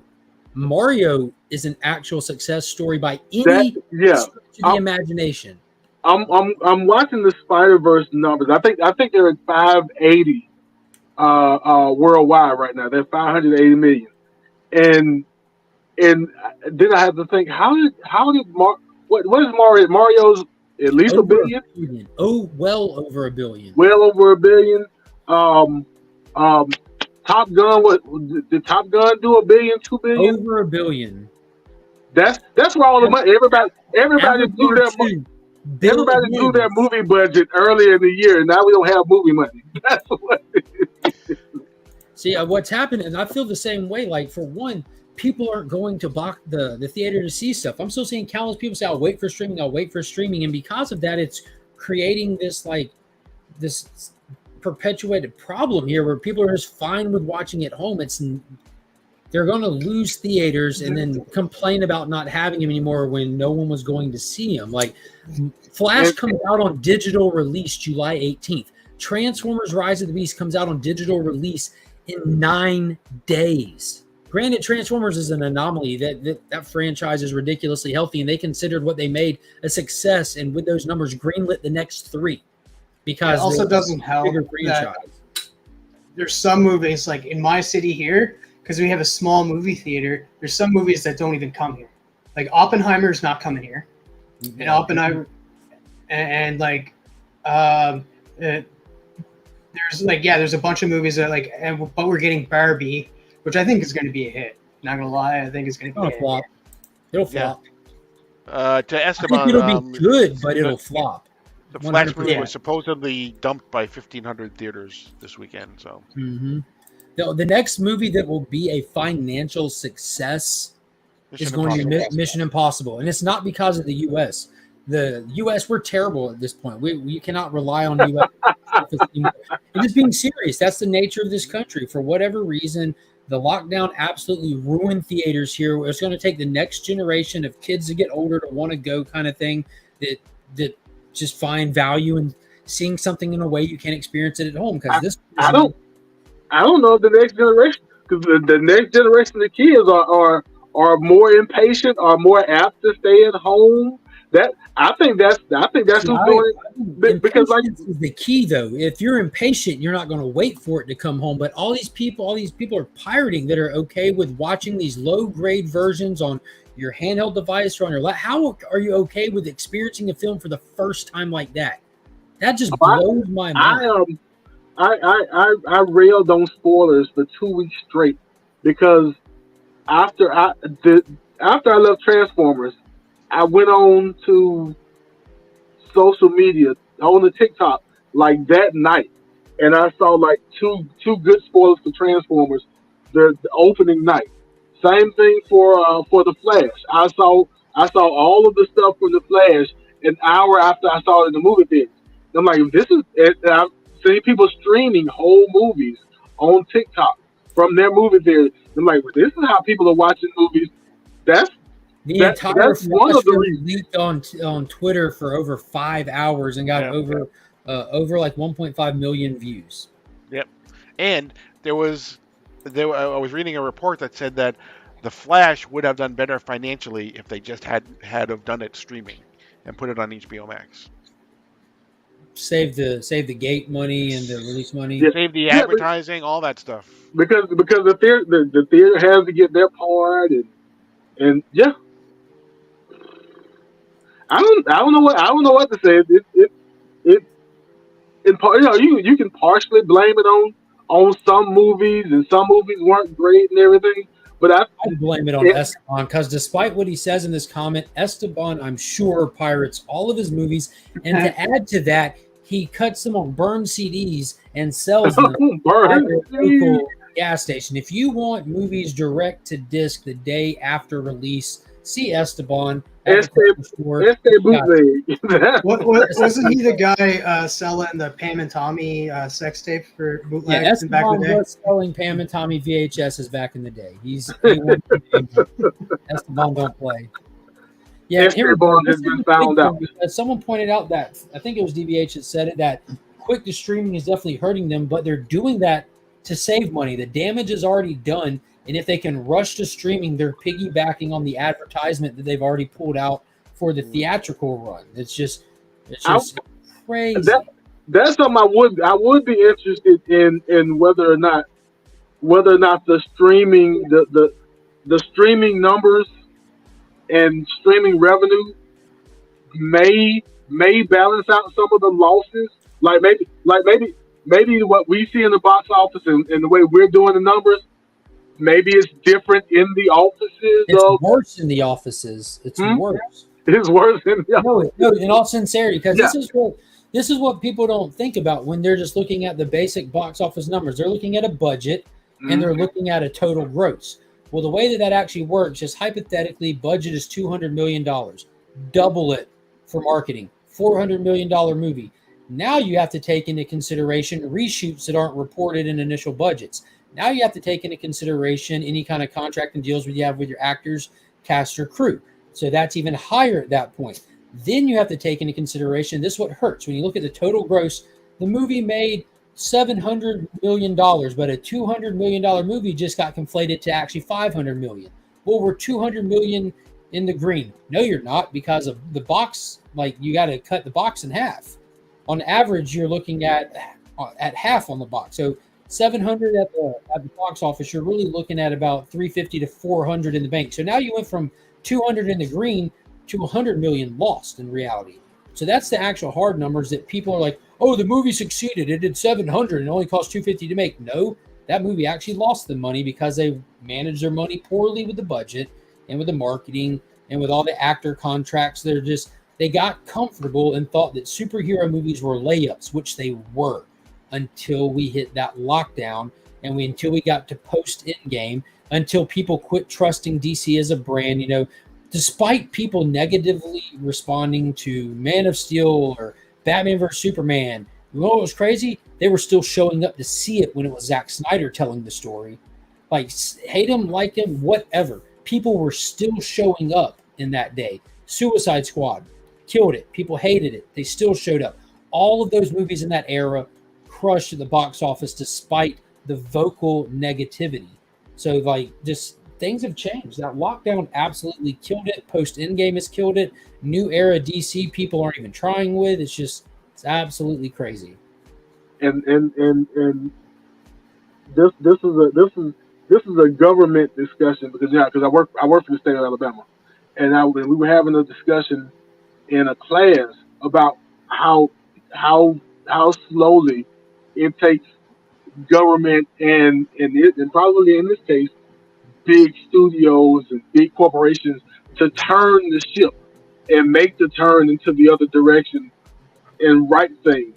And it's probably going to take studios a few years to figure out and get things in place to handle what's happening now. Yeah, they're trying to make all these streaming service investors happy, which the streaming service explosion is still in uncharted territory for a large part. But they've quickly learned that they're not seeing any kind of return on investment with the streaming services and trying to cater to it to garner new subscribers. And what they've doubled down and learned at the same time is they are losing their ass not doing physical media first. Losing their ass trying to push digital first content. Physical media was making them huge money, and they're just all of this within I'd say a year or two from now is going to be completely turned around to different release format and strategies, because what we've had the past 2 years is just bleeding everyone dry. Everyone. Where are they because of who I am? Where are the accountants in all this? Where are the finance people? They're the ones that are moving the decimal points to make it show that that some movies are not making any money, so they don't have to pay anybody. Bob Chapek, that's what they were doing at Disney. Right. They were doing creative bookkeeping to make it look like nothing was failing or losing money, and robbing from Peter to pay Paul on the books kind of thing. And that was part of the reason why the CPA firm. At 3 a.m. in the night. Well, the CPA firms that are supposed to be looking at this stuff and checking 10Ks and SEC filings and what are these people doing? You probably don't even know what the language you're speaking is. Yeah, Mario was fantastic. Like, I barely know the language I'm speaking, but they're supposed to know. It just gets better. I just noticed Mark's dog. I called him Mr. Bigglesworth. He's living his best life. I wish I was Mark's dog. I wish you were too, Coco. I wish you were too. What else y'all want to hit tonight? We almost hit the 2-hour mark. Y'all want to hit your read of the week? Touch on that. Sure. TM, you want to go first? DJ just threw me off with that. Green Arrow. I liked Green Arrow this week. What happened in that? We get Green Arrow and what's her name? Leanne. Mm-hmm. End up in the future, the 31st century, and they're greeted by the Legion of Superheroes. And guess who's there with them is Connor Hawke, Green Arrow, Oliver Queen's son. So as it goes into some details that Amanda Waller is behind them not being together. And come to find out that it was an older Oliver Queen that said, don't let my family come together in this series. Then we go back to present day and we have Peacemaker and I don't even know her name is like Peace Wrecker. Peace Wrecker. Peace Wrecker. Are fighting Roy and Diana. So they're fighting, and then it was kind of funny too. They were like, you know what, let's do this. Let's see how great of a shot you are. We'll see who can get this bullseye. And we have both of the women literally saying, you guys are stupid. Like, what the hell are you doing? Like, so they end up shooting it. Of course, Roy Harper wins, and he tells them the secret of like they're trying to talk to Count Vertigo, about what Waller is planning. So, and then come at the end of the series, this is where I'm kind of confused a little bit because I know of the Legion of Superheroes. I'm interested in them. I don't know a whole lot about their mythology and stuff, but is there no Green Lantern in the future? Like in 31st century? Okay, that makes more sense now of how they were like, Green Lantern, how did you get here and stuff? Well, and then Brian Michael Bendis introduced the Gold Green Lantern. Yeah, the Gold Lantern in that 12-issue maxi series about 2 years ago. Right. So, yeah, the Gold Green Lantern, that was kind of. Also, in the back of the best part is the last page. You didn't even talk about the last page. I was getting there. Paul's excited. He said Green Lantern. So yeah, Parallax shows up at the end of it. Yeah, there's a cool, interesting dynamic. They gave us a little bit of exposition of why Ollie is so scared to return home, and apparently a future version of himself came and warned him of a great calamity that was caused because of the Arrow family, for lack of a better word. So Ollie, having heard that, is intentionally trying to distance himself and keep them away from each other, and the rest of the family's blaming Amanda Waller and are actively searching for him. It was a fun issue, kind of just doing a little bit of universe hopping there again and stuff, but some definitely fun dynamic when you got to Roy and Peacemaker kind of big sticking each other. I thought that was a blast.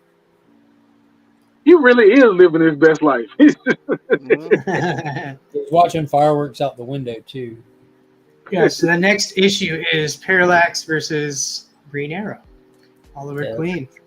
Which is like and it's Hal. So that's, Green Arrow, Green Lantern is a huge Easter egg for comic book fans of DC and everything. Goes back to the Neil Adams days and stuff. So it's cool to see these characters confronting each other. Mm-hmm. Yeah, I've been really loving Green Arrow. It's been interesting, and me and Roscoe have been talking, and I'm gonna grow this out a little bit more, and I'll be going as Green Arrow for Halloween. I think I'll be dressing up like him. Nice. Are you going to go with the hood or the Robin Hood hat? Do the Robin Hood hat. Yeah, I'm not too sure yet. I'm going to weigh out my options here, see where it leads me. I do like the Robin Hood hat more, but I am a hoodie kind of person, so. That's why you should do the hat. It's Halloween, not Tuesday. Step outside of your comfort zone. Oh, wow. Parallax is back. The last time we saw him was in DCU. Does anybody remember that? Yeah. Yes. You got it. Cranking a soldier boy. TJ, what was your read of the week? Okay, so my read of the week, and I haven't seen many people who have this book or try this book out, but it is, let's see if I can get it out of the ring light. It is, there we go. It is Creed, the next chapter. And it's basically a story about, Creed from the Rocky and Creed movies. This Never heard is of him. about Adonis Creed's daughter 10 years in the future. Is Adonis dead? Why is his ghost boxing with her? A Boss Logic cover. Got you. Just gorgeous. Yeah. Got it. Right, just a nice looking cover. Yeah. Yeah, so she is I'm assuming 17, 18, she's in high school, wants to be a boxer like her dad. And she basically she's like most of the Rocky and Adonis Creed in the show with her dad being a trainer. She's kind of hard headed. She thinks she knows a little bit more than she does. She breaks some rules. And there's other family things going on in the book. It's a pretty good follow up to the movies themselves. He looks like Michael B. Jordan for most of the art. I don't know if Bianca looks quite like Bianca from the movie, but it's a pretty good book. She ends up going to because she is the daughter of the best boxer of all time and the most accomplished boxer, and he's rich and businessman and everything. Boom Studios. Um, she doesn't have to be like him and go through all of the underground fighting and things like that. He wants her to kind of train the right way, and she doesn't have the patience for it. And so she does. She does the opposite of everything he wants her to do, and then finds a new family member because she's burning bridges. Was this issue number 1? That's issue number 1. Yes, I think it's a 5, 6. I don't know how many issues the story is altogether, but it's the first issue. I still haven't watched Creed 3 yet, but the first two are fantastic.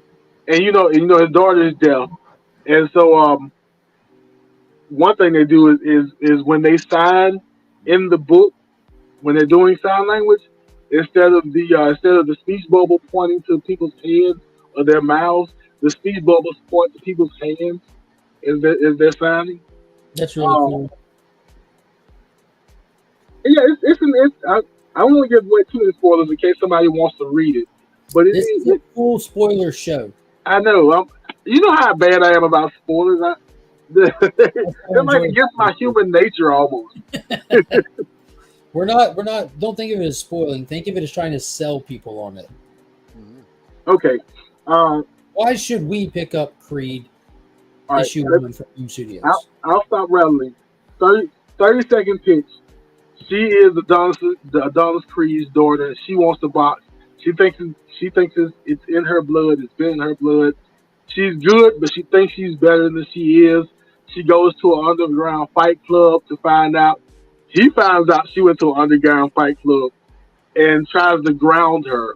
And then she meets somebody else to train her. And that's where it leaves off. And there's also a Rocky the trainer? No. Let's just say we know that Apollo Creed, Papa was a Rolling Stone. Let's just say that Adonis isn't the only Creed in the family that boxes. But she has an uncle out there. No, an aunt. Aunt, even cooler. And the funniest part is, and then I'll stop rambling. The funniest part is on the last page of the book, when she meets his sister, she says, "Hey, auntie," the same way Michael B. Jordan says, "Hey, auntie" in Black Panther. Well, I don't know. She said, "Hey, auntie," but that's the way I read it. But yeah, it was a pretty good start to the book. What is that? Judge Jameson, Superman Lois also writes in the title. Yeah, this is Nugs.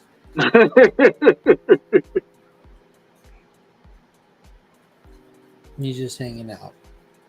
Never watched any of the Rocky type movies after Rocky 5.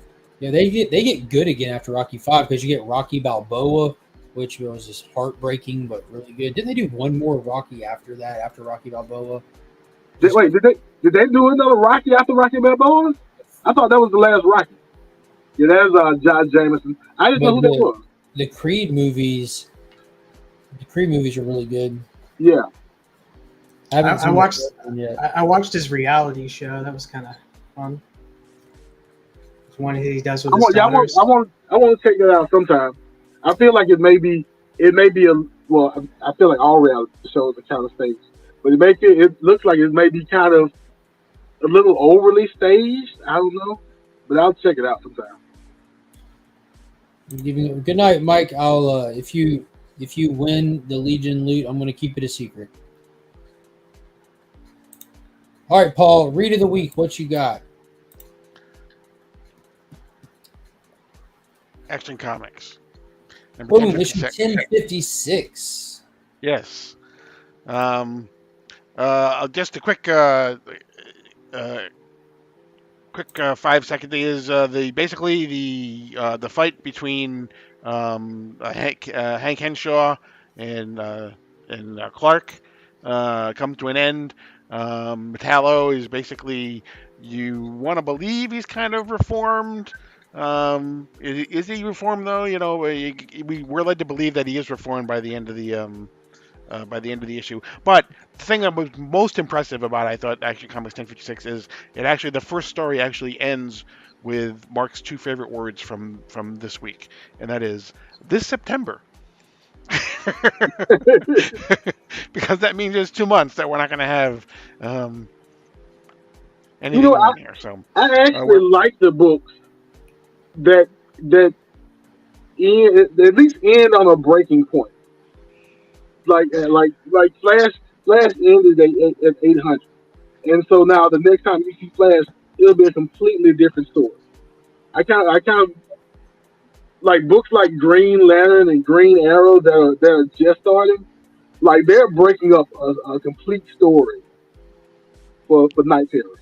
Yeah, they did it kind of smoothly with Green Lantern, though. Like they're flying a plane, traveling, and they're running into night terrors. That's right. That was as opposed to Superman 4 leaves us on a damn cliffhanger of Luthor getting stabbed and this and that, and no segue. Just suck it up and wait. With Action Comics here, I enjoyed. This was the finale to this story arc by Philip Kennedy Johnson, dealing with the return of Hank Henshaw. That's actually dialed in deeper than ever. He's still physically trapped in the Phantom Zone, but because of the technology from World, it's really expanded his reach with the techno stuff. So he's kind of like a techno god at this point. Much like Ultron, he can send his consciousness into other techno stuff. And you have the whole Superman family getting a really cool fight with him. It did come off as a little bit rushed because maybe this could have gone another issue or two, but they had to wrap it up for Night Terrors. But they did do a little turn. You know, we wrap up the Hank Henshaw thing. We announce and let us, the readers, know that it's really like a new and improved and an alpha mode cyborg Superman, but we've yet to actually have to deal with him or experience him firsthand.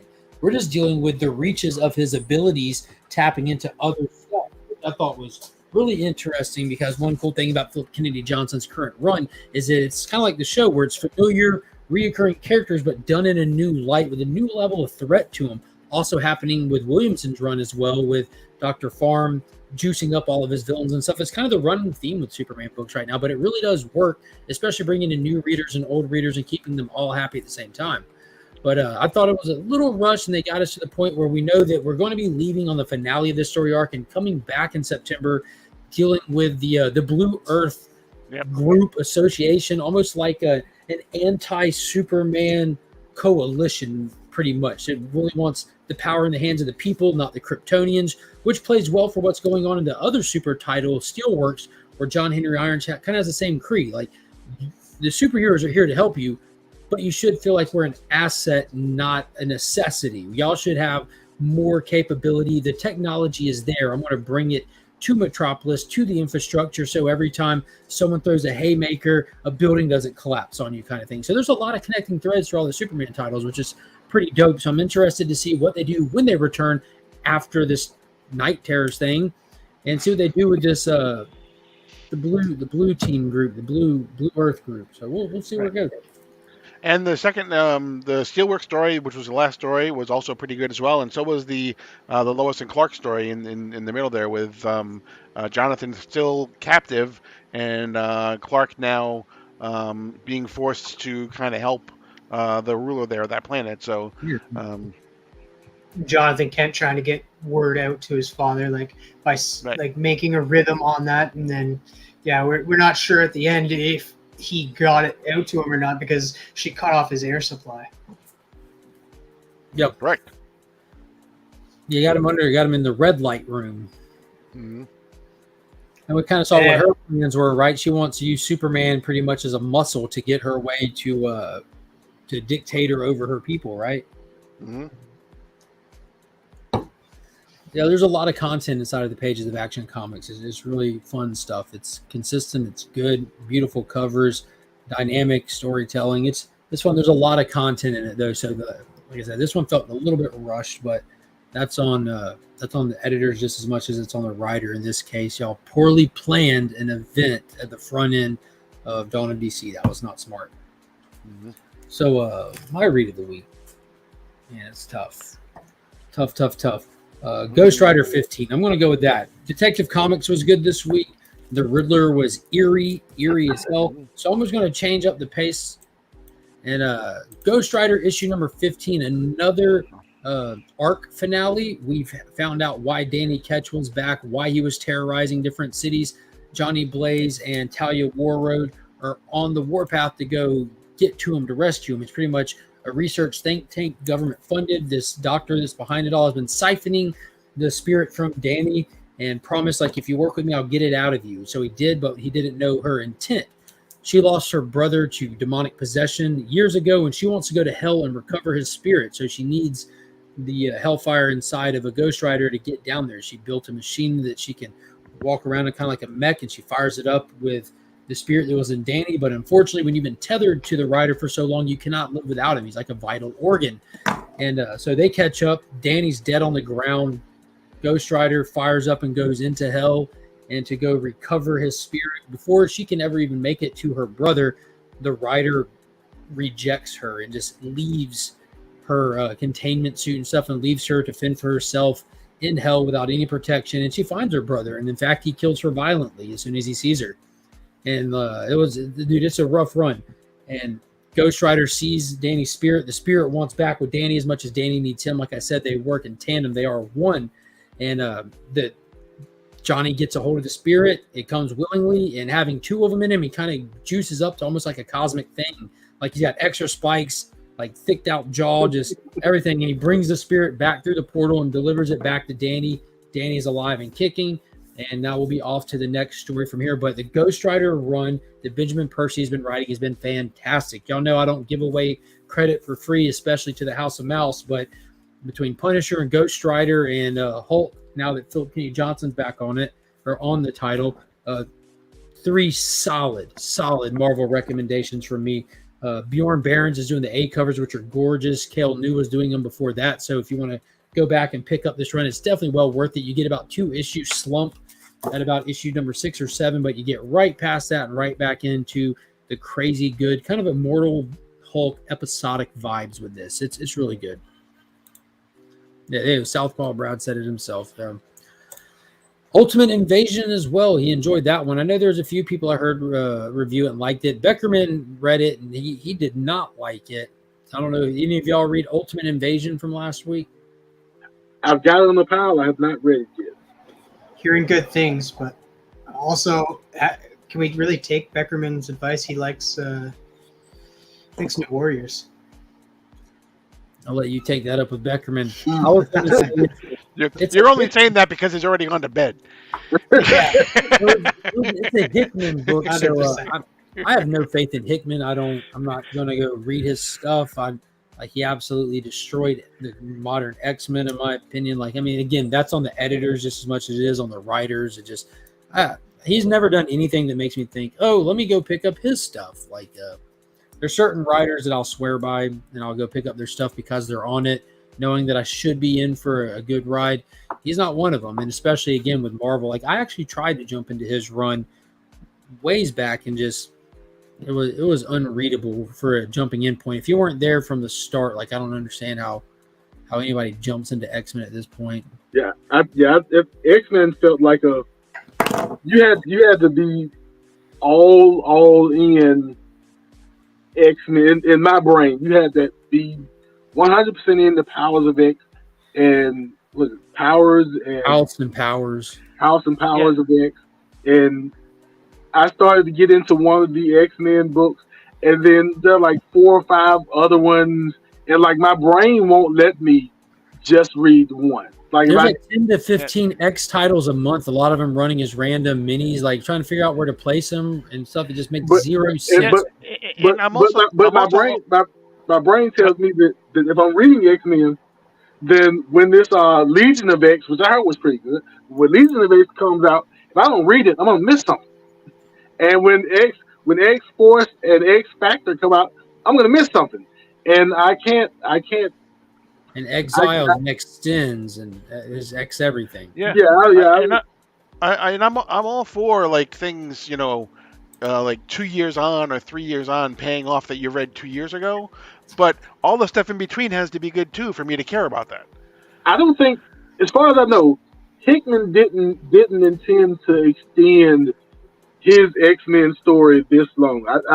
I feel like I heard that the reason why he kind of left the title and left the brand, at least X-Men, is because he wanted to wrap all of this stuff up in a year or two, like you said. And kind of wanted to ride the hot hand a little bit longer. Well, one of the unfortunate things, they've used the X books as proving ground for young writers that don't really sell books and writers that have been there for a while and don't sell books. So they're taking a lot of their creators that don't get a good response and following and giving them a lot of the X associated books. So then the people that are in for the long haul are getting jaded and upset because they're getting served dog crap for quality on something that they're trying to really go in heavy on. It's just an unfortunate thing that happens every now and then. It's stuff I read as well. But I've heard at least from a couple of people, and this is I guess it's falling under the Benjamin Percy umbrella because we talked about it just a few minutes ago. But people like his Wolverine, and I've heard they like his X-Force. And again, that's all well and good. But now I have to read X-Men because I need to know where the X-Force is branching off of X-Men somewhere. And so I feel like I'm going to miss something. There you go, Esteban. Same comment as earlier. He just corrected some wording in it. There you go. But we're about to hit the 2.5 hour mark. Let's go ahead and pull up the giveaway while I do that. Do y'all want to do the little what's going on with your channels and all that stuff? TM, Between the Lines tomorrow. Hit us with the info. Between the Lines tomorrow, same time. Might be a little later. I'll get to that in a second. But we'll have Cali Comicx on. The theme will be 4th of July fireworks and American flags. Before that, though, me and Roscoe will be over on SFON82's channel for Comic Addicts. It'll be Between the Lines episode over there, talking about how we got together, et cetera, et cetera. Then Wednesday, I'll be going live on my birthday to open a gigantic box I got from Sugar Skulls from Kansas City. Can't wait to open that up. I get there's some pastries in there too. I can't wait to get into. And then also Wednesday, I'll be dropping my spoiler review on Secret Invasion episode 3 because it's been an awesome show, despite what Mark says. And then, then next Sunday I'll be here. TJ, what's going on? I am going to probably drop an unboxing video sometime tomorrow, really quick, from Infinity Comics, which is on hipcomic.com. If I try to do the whole spiel, it'll take 5 minutes to explain what that is. But besides that, I won't make any promises about Transformers Thursday until I actually do a Transformers Thursday. I keep saying I'm going to do it, and then time will pass by. But besides that, I put up random shorts, and we'll see what happens in the future. I don't have anything planned as of yet. Paul, give us some updates. All right. So tomorrow morning, as you said, 10 o'clock a.m., we will be dropping a new DC Comics deep dive. It is a preview of Night Terrors. You will just see the enthusiasm ooze out of Mark as he talks about it. I'm really excited, guys. Yeah. So that is, again, tomorrow morning at 10 o'clock on my channel. And then Wednesday night, speaking of fireworks, Wednesday night we will have Comic Journey on Guess That Key, as well as Easyverse NYC. So it should be a good one. So it'll literally on Guess That Key, it will be all hands on deck. I'll definitely be there. I got to see this. It's going to be fun. Yeah, I'm going to take a lot of time. I normally drink coffee before a stream to stay awake, but I'm going to take melatonin and Tylenol before this one. I was just hoping for a hand joke and Paul delivered. Yeah, before we spin this thing, everybody hit that thumbs up. I'm starting a new video series. I was doing some cleaning up, and I was looking at my graded comics. I'm like, man, I hadn't looked at some of these in a while. So I decided to do a run through my graded comic collection, kind of talking about the books, the values of them, why I got them, stuff like that, and kind of diving into the cover price resource while I do all of this. I've had cover price for a while, and I've never actually stopped to use it. I get all these little comic resources like Key Collector, which luckily, because of Guess That Key, I actually use that. But I've got cover price, and so I'm starting to use values and kind of get familiar with it and touch on some of that. But as you watch the video series, you'll see that there is a CGC 9.8 slab giveaway embedded in it. So the information on how to enter to win that is going to be in the video. I've already got multiple of them recorded. One of them is already set to members only, and it will release tomorrow morning. And as soon as I release it at some point in the day, I'll make part 2 available for channel members only. So there we go. And let's spin this bad boy and see. So this month's winner is going to, and again, thank you to everybody who supports the channel, likes, subscribes, shares the videos, and all that stuff. Who's it going to be? Boom! Hey, Prime. I got it wrong. He's still in the chat. TM, you were super close, my man. It was between you and Tate Prime. But huge congrats to Tate. I think that's his first time winning. So what's this? This is in my feed on my home. People I don't see. It's a weekly spoiler review of stuff. So be sure to check the rewind and hit that thumbs up while you're here. Don't forget to subscribe, Scott. A lot of good stuff if you're into comic book or comic book content. Welcome, Scott. Mark Slab, episode number 1. Yeah, boom, there it is. There you go. Congrats, Tate. So Tate, you know the deal. Just shoot me a message. Make sure I got the correct shipping information you want it sent to. And weird this week. So I typically ship on Tuesday. The post office will definitely be closed.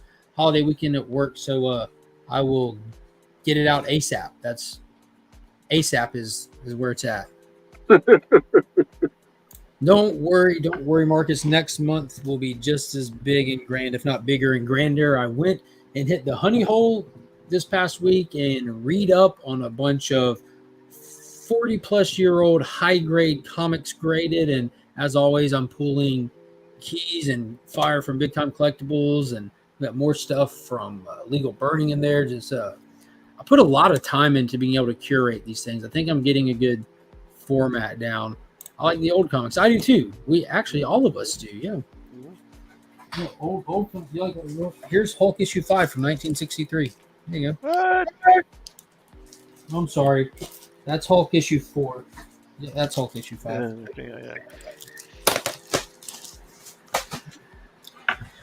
Yeah, definitely if you like old comics, this is the place to be, as well as check out Sector 2815 because we do a lot of content over there, Scott. Every Wednesday we go live for a comic book game show called Guess That Key, where if you want to see old comics, they show up there very often in a fun game show format. And there'll be an awesome giveaway this week on Guess That Key as well. Yeah, people are just pulling up old comics. Old comics. Did you guys announce what the This is the only giveaway old is? comic I have near me. So, There's no short supply of old comics.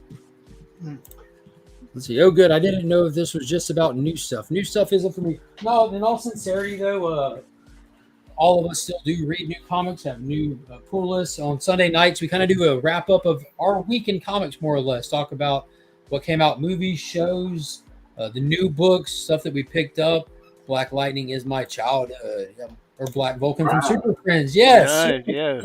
The second run of that animated show when they added Firestorm to the roster as well as Black Vulcan. Mm-hmm. But yeah, so if you're into the old stuff, the new stuff, just the pop culture stuff in general, just fun, hang out, talk about that, review that. And you caught an interesting night because we just gave away this month's Legion loot. So be sure to hit that subscribe button, hit the notification bell. We'll be back next week, Sunday night at approximately 8 to 8:30 to do it all over again. I appreciate everybody coming, hang out, and watching, guys. Thank you for joining on the panel. And until next time, as always, I'm Mark, but we are Legion. Hit it, Daniel Warren Johnson.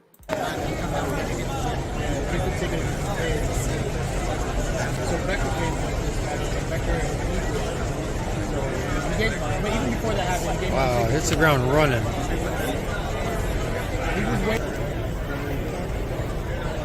Wow.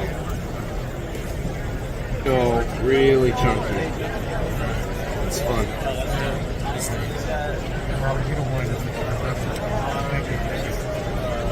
I like drawing it with it quicker than a brush because it doesn't go dry on me.